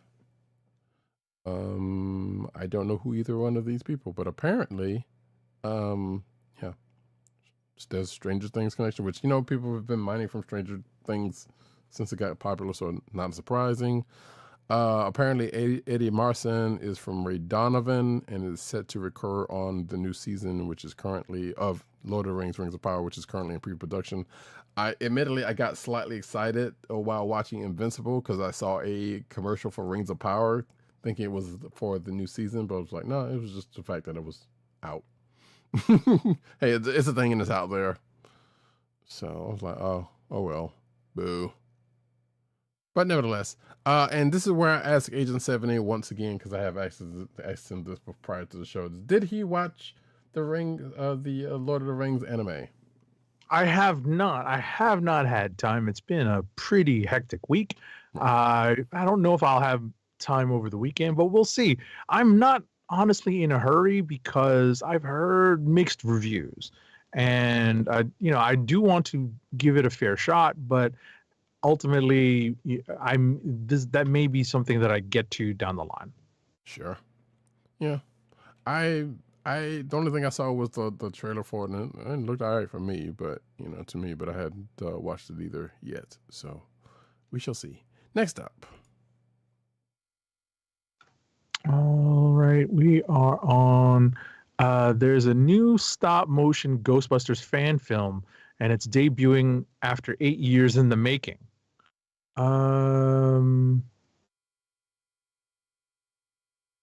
So it's an over 20-minute long stop motion production from a filmmaker that's taken 8 years to come out. So it's utilizing highly detailed 1:6 scale action figures. The film returns the story of Ghostbusters to New York City. And it's presented in German with English subtitles. Okay. And you can watch this on YouTube. Of course. There you go. Cool. Yeah. Next up, we get into some some anime news. And Agent 70, why don't you take this one? Yes!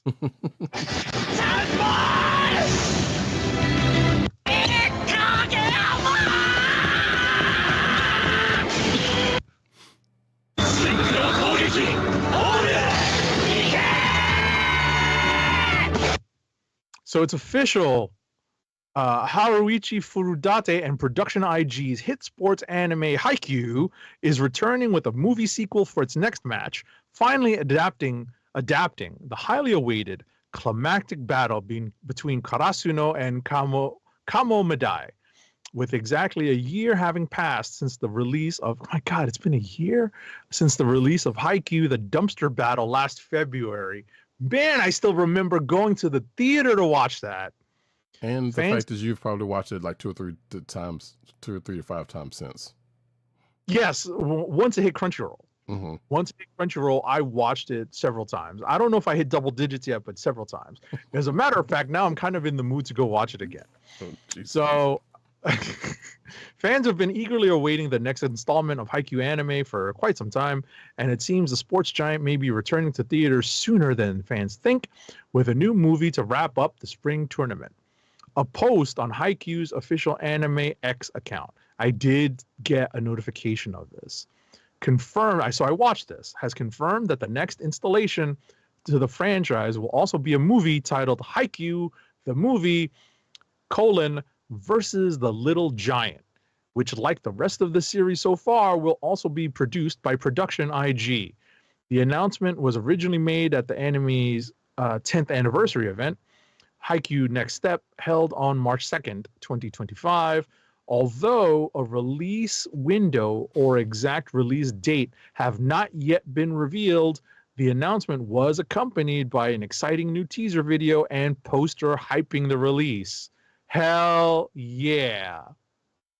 If you're watching the video version, you can see in the poster, and of course, there is also a link in the article to the teaser trailer, which we will not be playing. Absolutely. Absolutely.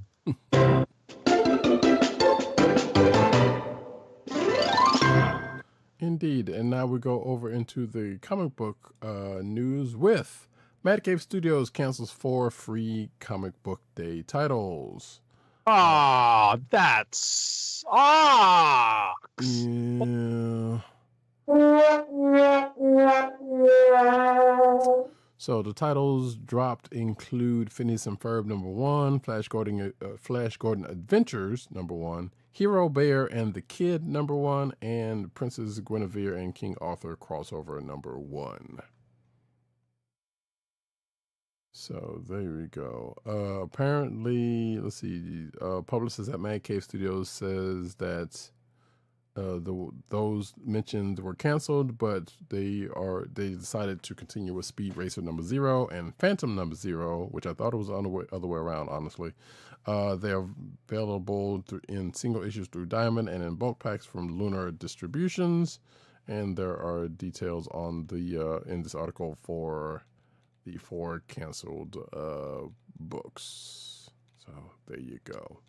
Man, I was glad to see Hero Bear and the Kid come back, but hopefully we'll get to see that, somewhere soon, even if it's for pay, because that's really cool. Hero Bear and the Kid stuff right there. I think I know that. I think my feeling is that Speed Racer and Phantom were probably the books most likely to gain traction later on. That's probably why they kept those. Right, especially given the other similar licensed book that they have going on. Although, I mean, just because that the free comic book day books have been canceled doesn't mean that whatever series that they may be predating are not coming out at some point. So possibly. But yeah, that Phantom book, because the whole Flash Gordon thing already, I guess that makes some sense. And Speed Racer, which I did not know. Well, I knew about Speed Racer and I knew part of who was writing this, but apparently, according to this, it is David Pepose, who I knew, and Mark Russell is also writing this. So. And arts by Various and color artist Chris Batista. So, yeah, I don't know. We'll be checking it out. Oh, apparently, yeah. So David Pepose is doing the main story, and Mark Russell's doing the backups. The backup tale that leads directly into a Racer X spinoff series. So there you go. Be interesting to see either way. Next up, though. All right, so I'm scanning through this article to give the highlights. I'm happy that this particular website gave bullet points. I do love they do that, yeah. Chip Zdarsky has launched ZCN, a printed newsletter, reviving a newsletter about comic shop culture and pushing back against online negativity. ZCN. I guess that's Zdarsky Comic News, maybe? Correct. Mixes exclusive creator interviews, comic picks, and interactive games into a fun, must-read editorial package. It mixes personal revelations of polyamory, oh my God, with comic industry insights, a unique blend of art and modern relationships. ZCN's growth to 15,000 copies and low pricing drives in-store comic sales, hopefully energizing retailers and sparking lasting buzz. Wow. I have actually seen a copy of that in my comic shop. Oh. But I did not I did not pick it up or read it. Because sometimes they'll have like the DC previews books, like kind of just on, or at least my shop anyway, just on, a couple of stacks on on like stacks on comic book stacks, right by the new comic book stuff. So, and I think that's where I also saw a copy of this, and it was like, that's interesting. And how much is it? I don't know. I thought it was free, honestly, but I didn't. Like I said, I still didn't pick it up. So no, it can't. It's definitely not. But yeah, I don't know. And I don't think it says here either. So I don't know when I go into the shop, I'll see if they have another copy and see how much it is. I was going to say, this project only started in August. Right. So yeah, and I know I've seen, like, I've very much seen an issue or two at my shop, so it's kind of funny. Shout out to Vine Gloom who shows up in the chat. So I'm like, hi Tam, how late am I? Hey, no, you're busy. You're a busy man. So, but we welcome you either way. So good to have you, sir. Right. So apparently, as of issue 8, so they're up to 8 issues as of the telling of this Comics Pro story. They're at 15,000 copies of circulation. They started with 8,000. The first issue had 4 pages, while issue 8 is 16 pages. So it costs $1. Okay. Oh, no, it still costs 12 cents an issue. So what, for printing or just that's the price for the seller. So I don't. Okay, I got to see. Right. I was about to say, well, that doesn't seem like the buying price, but right. Interesting. Right. So apparently it doesn't have a price on it. So I guess it's up to the shops to charge how much. Right. As tends to be the case with stuff like this, I guess. So I don't know. Like I said, I have to check that out. I know that there's always talk about zine culture every now and then, and I've never really I've known somebody in a part of that, like once upon a time, but I never really got into that. It seemed like something I probably would have, and this feels like this is kind of still that in a way. So good on them, I guess. There's nothing else to say. Next up, though.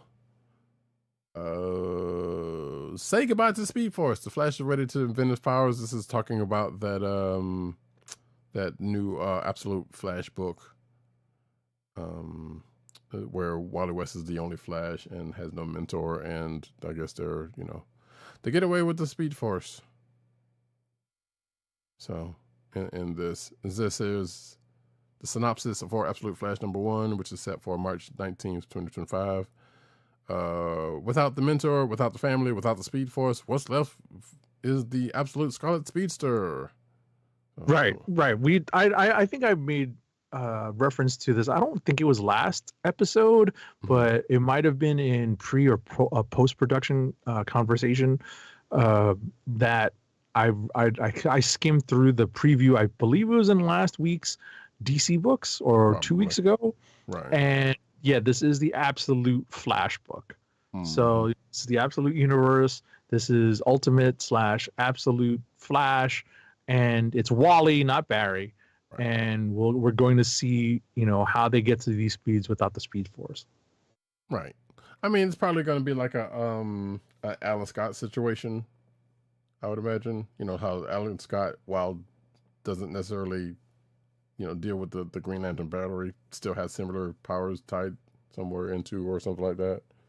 Right. So it's probably gonna be something like, I don't know. That whole thing is still kind of weird to me either way. Regardless, Marvel Comics finds a new use for the Punisher Skull logo in the Ultimates. Kind of a spoiler alert, but we've already talked about that. So moving right along. Next up. Hold on. I was just looking at something.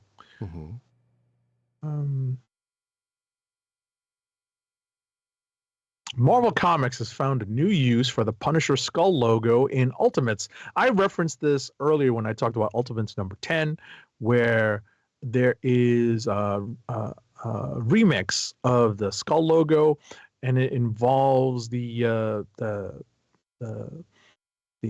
group of characters who are inspired by both the Ultimates version of the Punisher and the Ultimates version of the Red Skull. So you can kind of figure out how we put 2 and 2 together here. Yeah, but you're going to take the next one. Okay, 1 second. In One World Under Doom, number 5, Earth's heroes fight alongside Emperor Doom. So, yeah, you know what? It only took 4 issues for them to work together. Right. Because at some point, Doom got in over his head. It was probably was going to get over in his head again. Again. And, yeah, and things happen. This article does mention who or what, you know, they're going to be going up against, but really that is a nice little surprise. But let's just say, yeah, I was about to say we won't spoil it. The article does mention it, so. Right? But let's just say, hey, Sorcerer Supreme, you can put your idea, you can put it in your head on any number of folks who might. Sure, and at the end of the day, it's Doom is not one to bargain. Yes, and neither he's not one to bargain, and that is probably the key to his downfall. There you go. Next up, though, who is all new Venom? Who cares? That is me not editorializing, but upcoming variant covers speculate. I guess one of which is Luke Cage, according to this one, and there's Madame M-M-M-A.S.K, which I thought she was dead. Or maybe I'm thinking of Viper. I don't know. Robbie Robertson is on the cover. Rick Jones is another one, apparently. And, of course, the aforementioned Luke Cage. I think there are people who are out there who already know who it is. And I'm like, all right, just go ahead and tell us already. Again, I don't rightfully care. Also, it is kind of funny that, like I told Agent 70 before the show, I have been watching The Defenders. And that was when Luke Cage, after the first season, got out of jail, and he had his black and gold hoodie. So Von Gloom says a certain flame-headed someone shows up. Hey, you said that, we didn't. That's all I'm saying. Robbie Robertson, Raphael LML. It's going to be Paul. No, don't put that out there. Don't you dare put that out there, Von Gloom. We're trying to get rid of Paul. We don't want him anywhere around. Although it could be. We don't know. Can you imagine if it's awful Paul? My God. I didn't even think of that as I didn't even think of that as a possibility. Can you imagine? Yeah. Actually, we haven't seen Paul fairly recently. That's great. But yeah, that it could be the case. Could be a case. Von Gloom might be onto something, unless he actually knows for certain. But I don't know. Either way, we are going to get into some toy news. Go ahead. Where's their toy news? The next one. Unless wait, you missed the Matt Murdock story. Oh, did I not click on that one? Well, fine, go for it. I do, because I had it queued up and ready to talk about. That's why. Hit it. I totally skipped over that one. My fault. Matt Murdock takes his final stand as the Man Without Fear in Old Man Daredevil. I mean, Daredevil Cold Day in Hell comic series. Heaven forbid we use like a familiar naming of a title trope, right? Oh, we do all the time. Right. This April, Superstar creators Charles Soule and Steve McNiven reunite in Daredevil Cold Day in Hell, a prestige 3-issue limited series. So this is set in a grim future. Daredevil Cold Day in Hell introduces a grizzled, older, and virtually powerless Matt Murdock. He's no longer operating as a superhero, and he's still trying to find ways to help people, and things get crazy. He gets his powers back, and now he's able to fight as Daredevil again.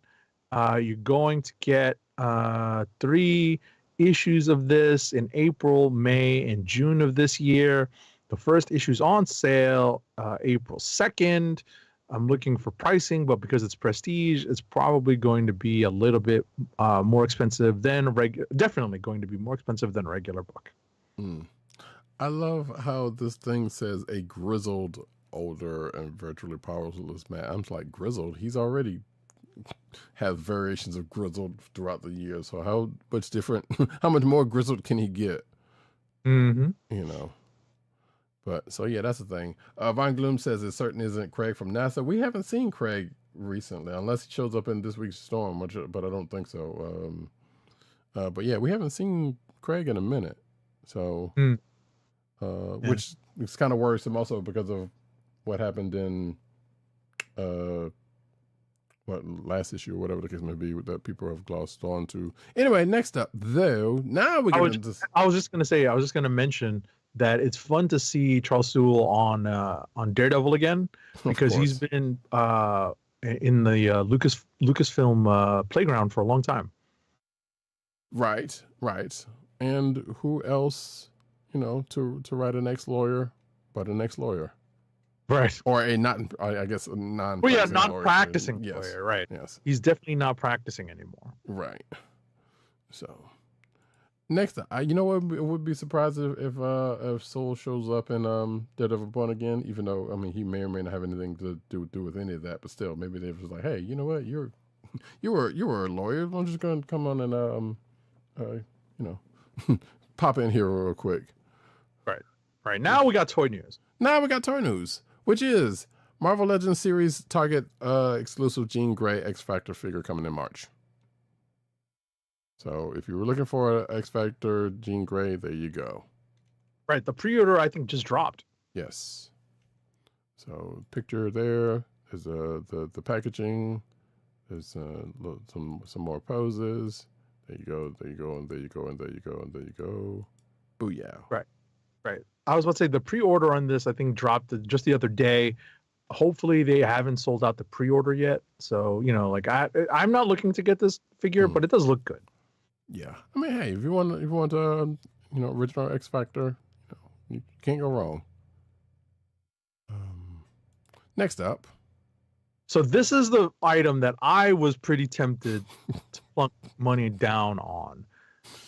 Hasbro Marvel Legends proudly presents the 1-to-1 scale reproduction of Doctor Doom's classic helmet with a fabric hood to boot. It was on pre-sale yesterday, March 6th. As the day, on the same day as we started recording, but you're a little late now if you want to get this, but you should be able to pre-order this on various toy outlets with a price of $99.99. This Doom helmet looks pretty cool and has a nice display, a nice display stand as well. I suspect Von Gloom, I'm glad you said something because I was going to mention you with this. So Von Gloom says in the chat, I'm tempted to get the Doom helmet and hood too. Yeah. And I expected just that. And of course, and the other thing I expected, as he just says, if I ever did a podcast, which you should, I would wear that. Yeah. I mean, you do videos on YouTube, sir. So, I mean, you already got an outlet for that. So, I mean, there you go. Go ahead. No, go ahead. I was about to say, do you have any of these replicas, like the 1-to-1 replicas? No. I have 2 Cap Shields and Mjolnir. Of course.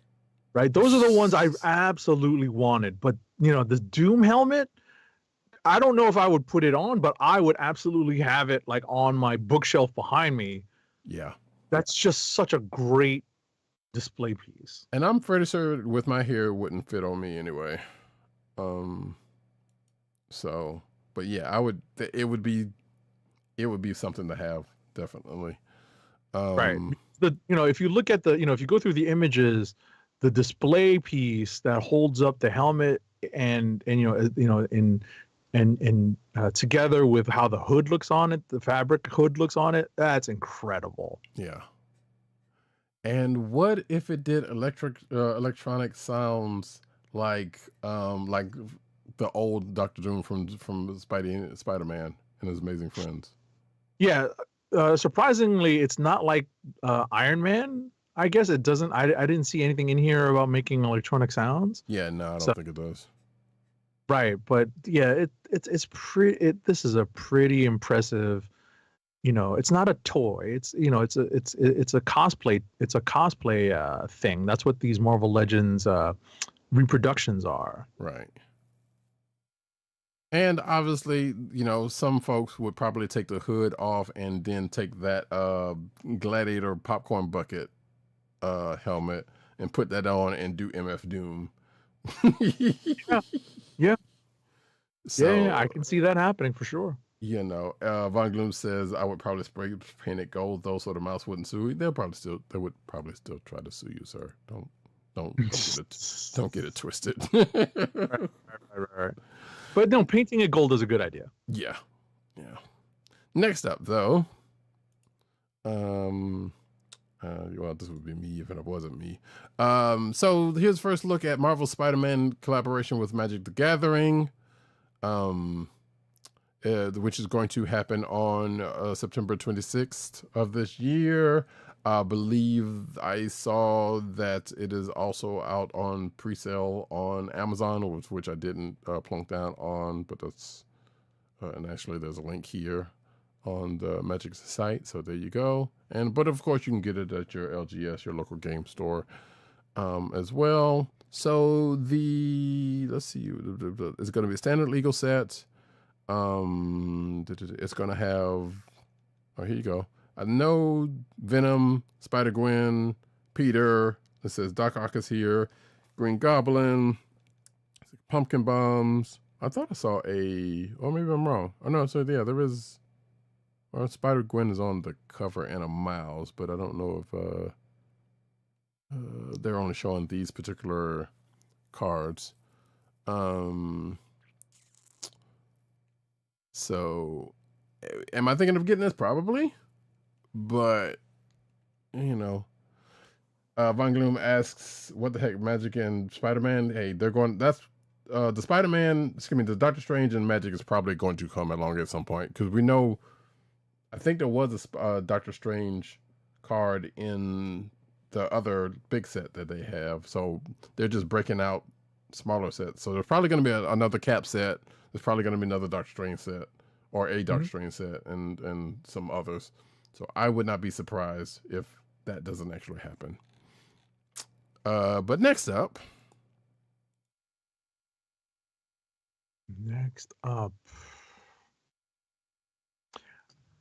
I want to go no because I haven't finished this game yet.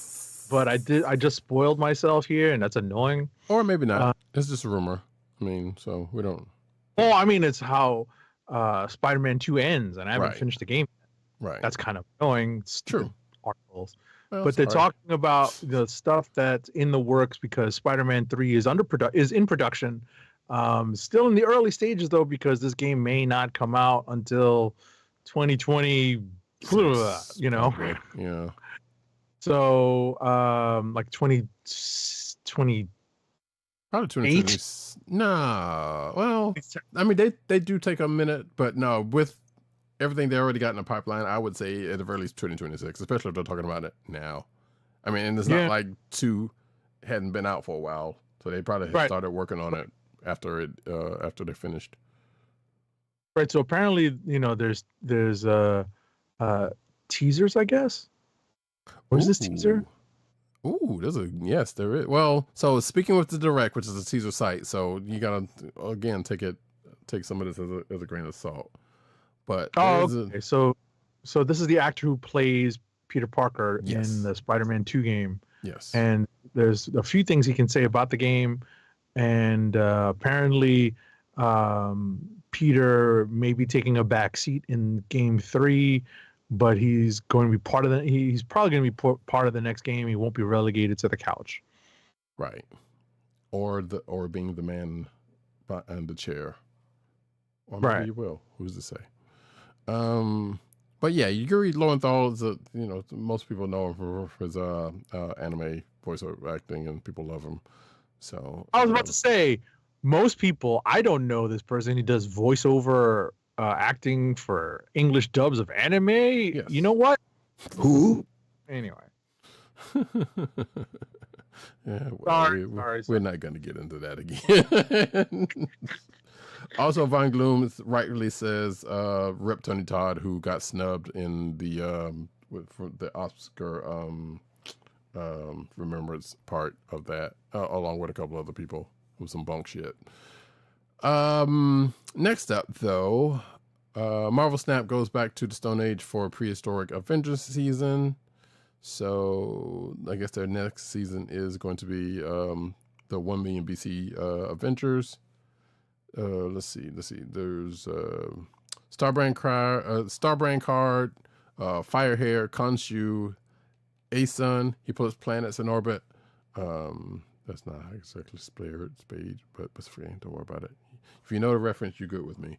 Let's see. And there's a few other cards. We won't go into that, but there's a video in this article that talks about the developer update from Marvel Snap.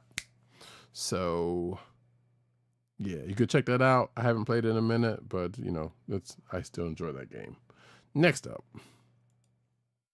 Okay. Interesting toy company news. Back in 2018, Mattel suffered a big blow when it lost the DC toy license to Spin Master. And since then, DC Direct closed, and then McFarlane Toys came in and took over, production of that style of toy. And apparently, just at the end of February, it was announced that Mattel has now regained the DC licensing rights to produce a full range of DC-themed action figures, play sets, accessories, role-play products, and adult collectibles, trying to go the Hasbro route. So this deal comes into play starting in the second half of 2026. So that's coming up next year. Yeah. Because that's when the current licensing agreement between Spin Master and Warner Brothers Consumer Product is set to expire. So there won't be any Mattel DC products related to this year's Superman film. Stuff that's going to be coming out afterwards is probably going to be, Mattel based. Yeah. Which, hey, great, I guess. Okay, that's all I got to say is because, it's been tough. I've not really been a fan of the McFarlane DC stuff, and I really haven't liked the Spin Master DC stuff. I really haven't picked up a DC action figure in many years. Right. I do kind of miss the Mattel stuff, but, we'll see if they make any improvements on their line as they come back to producing action figures. Actually, I should have moved an article, but that's fine as we try to get this over with. So the Flash takes on Titano, speaking of McFarlane Toys, with new DC Comics 2-pack from McFarlane. So let's see. Yep, there it is. The 2-pack with that has to be Wally, right? Actually, it doesn't have to be, but I'm assuming it is. So you got a Flash figure and you got a Titano figure. I have no idea who the hell that Titano is. I guess it could be Barry. That's a tough one. Yeah. I know what you mean. Because given the costume, it's hard to tell. My guess is because they redid Barry in the modern look. Oh, it says Barry here down into the thing. So okay. So it is Barry. Okay. Yeah. Okay, so there we go. Asked and answered. But there you go. It's a 2-pack that is was $70 with a March 2025 release if you are so interested. Next up. Okay. Yeah, there's just something about the proportions on the McFarlane toys that doesn't ring true to me. Right. Let's see here. McFarlane Toys had a massive display of DC Comics and other DC-related figures at Toy Fair this year. They showcased new figures across every size class. They had a DC Multiverse Rebirth Batmobile on display, but were not allowing photos to be taken. Okay. Photos in this article include DC Multiverse, DC Superpowers, DC Page Punchers, DC's Monsterverse crossovers, and DC Todd's mods. Okay. Mm-hmm. There's a Gordon here that was actually not bad looking. Yeah. There you go. There's that one for folks in the video version. Yeah, I listen. Some of these figures do look good. There's just something about the proportionality. It just doesn't ring true to me. Right. There's a Legion of Doom era Lex Luthor. Oh, there you go. Of course, Sinestro from also that. And some other stuff. That's from the Superpowers line. I'm fairly certain of that one, at the very least. So, cool.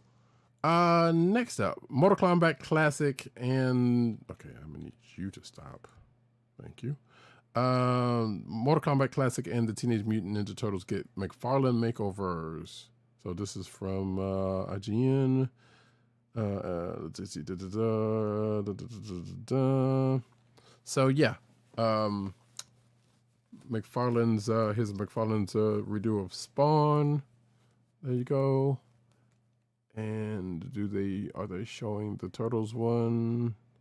Let's see, Spawn black, white, and red all over a statue, which okay, it's a statue anyway, so who cares?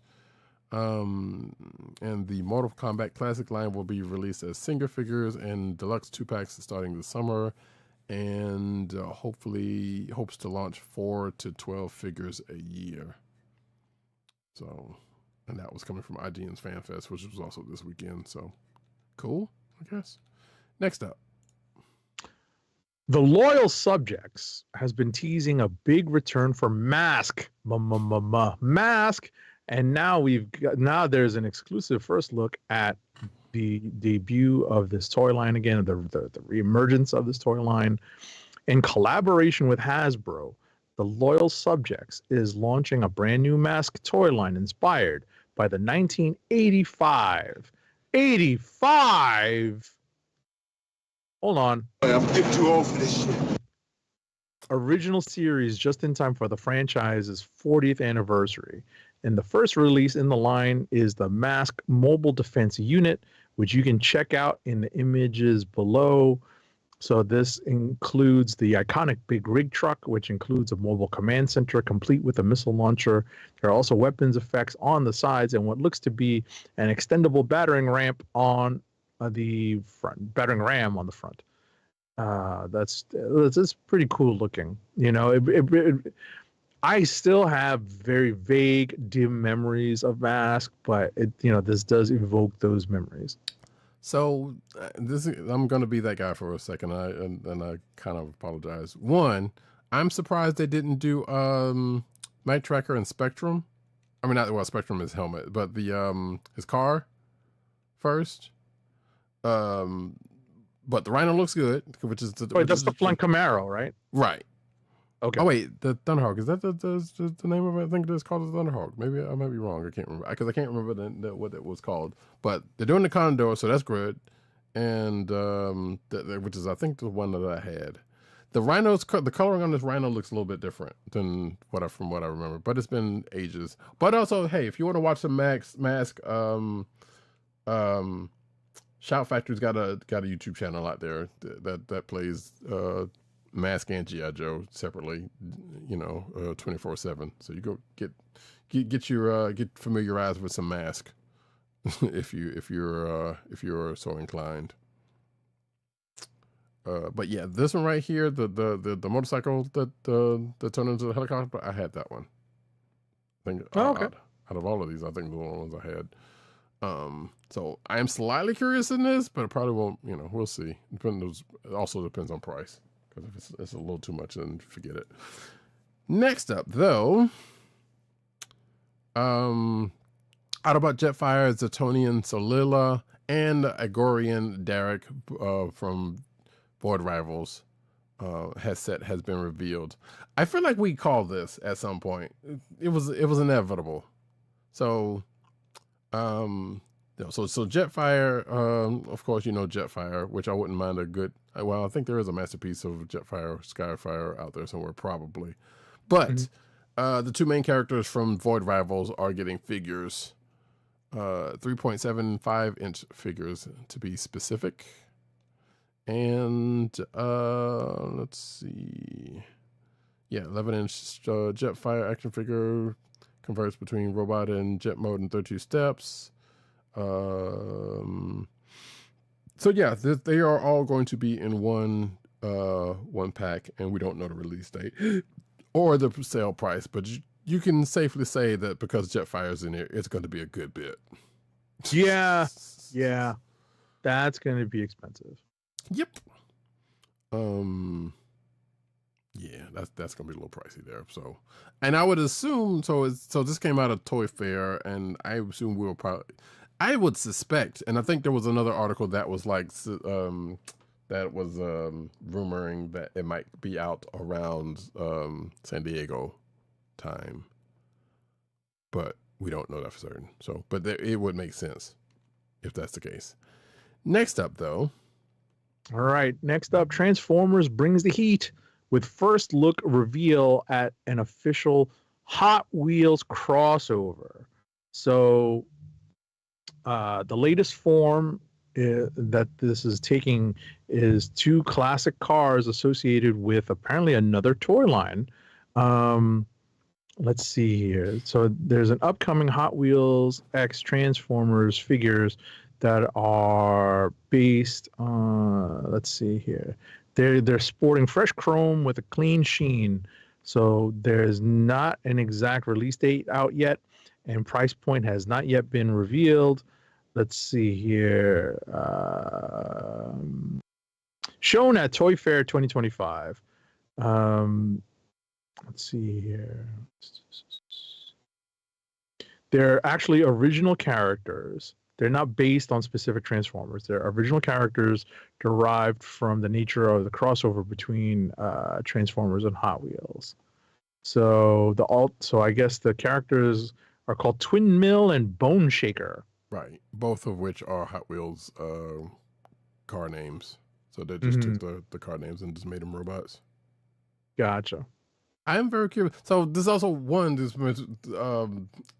it reminds me of a reference in Beast Wars, which Optimus Prime was like, diecast construction. It's a lost art. So there isn't that, and I think they're still doing these cars like that. I would be interested in either one of these, honestly. Especially if their transformations are, and I guess how big these are, because we don't really get a sense of how big these are from this. But it'd be curious to see how they look up close, and how much they take to transform. So cool. Welcome to Cyber World. Transformers universe expands with official new 36 episode series and toy line. I think we kind of talked about this previously. So that it has been confirmed that is a new show attached with this toy line, which surprise, not really. Let's see. Doesn't necessarily say. Oh, here we go. Figures will be, some figures will be $10, some will be $15, and some will be $30 for the going up in size. The Scorponok playset is the largest planned figure for the line, and is going to be $60. Leader 1 is mentioned as a part of the animated series, so it's likely she and fellow female Autobot RC will have action figures of their own. Let's see. The trailer is on YouTube, and the cartoon will be released on YouTube in 36 5-minute episodes. I think we have talked about that part. And scheduled to be released in September 2025. So there you go. Next up. Alrighty. Apparently, this was unannounced. Maybe it wasn't necessarily at Toy Fair, but there's a new G.I. Joe Reaction Plus Python Patrol Bat figure from Super 7. And it could possibly be a Target exclusive, but we will find out in the future. Yeah. Screw that, because y'all know the ones that we actually want. as we mentioned earlier. First wave of deep cut Star Trek figures from the sale is available for pre-order, and there has been a second wave teased. So apparently last fall, the first wave of unique Star Trek action figures from the sales company were revealed at a Toy Fair in New York. We need to get somebody out to Toy Fair one of these days. I was gonna say I went many moons ago, remember? Right. Yeah, but I do. I've not had an opportunity to go since. You know, it's just time. It's a time constraint. Right. So do we have in this? Some of let's see, we got a Vorta, we got Wayun, we got Archer, we got I forgot Ronnie Cox's character, Jellicoe. There we go. We got Soule. I can't remember her name. Peter Pressman, who died. I don't know who this lady in the headdress is, but I'm sure she's of some note. Tuvix from Voyager. Why would you do this to us? Why would you do this to us? But yeah, so there you go. Jellicoe, Wayun, Captain Garrett. That's how. Man, I hated that Wayun character. That guy sucked. And that's what made him so good. That's what made him so good, because he was like, "Oh, I hate you. I hope you die," and die you did many times. And that the dude who plays him has played many characters in the Star Trek universe, so which is also kind of funny. But yes, Captain Garrett from yesterday's Enterprise, of course, Captain Sulu from Undiscovered Country. There's the Peter Preston character from, rest in peace. From dang, they even got him with the burnt face. That's crazy. Again, Tuvix, for some stupid reason, we got a Tuvix, character. I'm sure somebody's gonna have fun with that. And Volkrix from Star Trek 3. Do I remember that? I think I remember that character. I don't know. And we got Mirror Archer. There you go. And that's it. So that is the first wave. Apparently, Generations Kirk is teased in for wave 2. So there you go. If you're looking to get any of these Star Trek characters, have at it. Last but not least, right. So we're actually dropping some comic book news right at the end of the show. Yeah. Marvel's Runaways is set to return in a new One World Under Doom tie-in mini-series. That's late, folks. So apparently this week, Marvel announced a new Runaways 5-issue miniseries as part of the One World Under Doom event.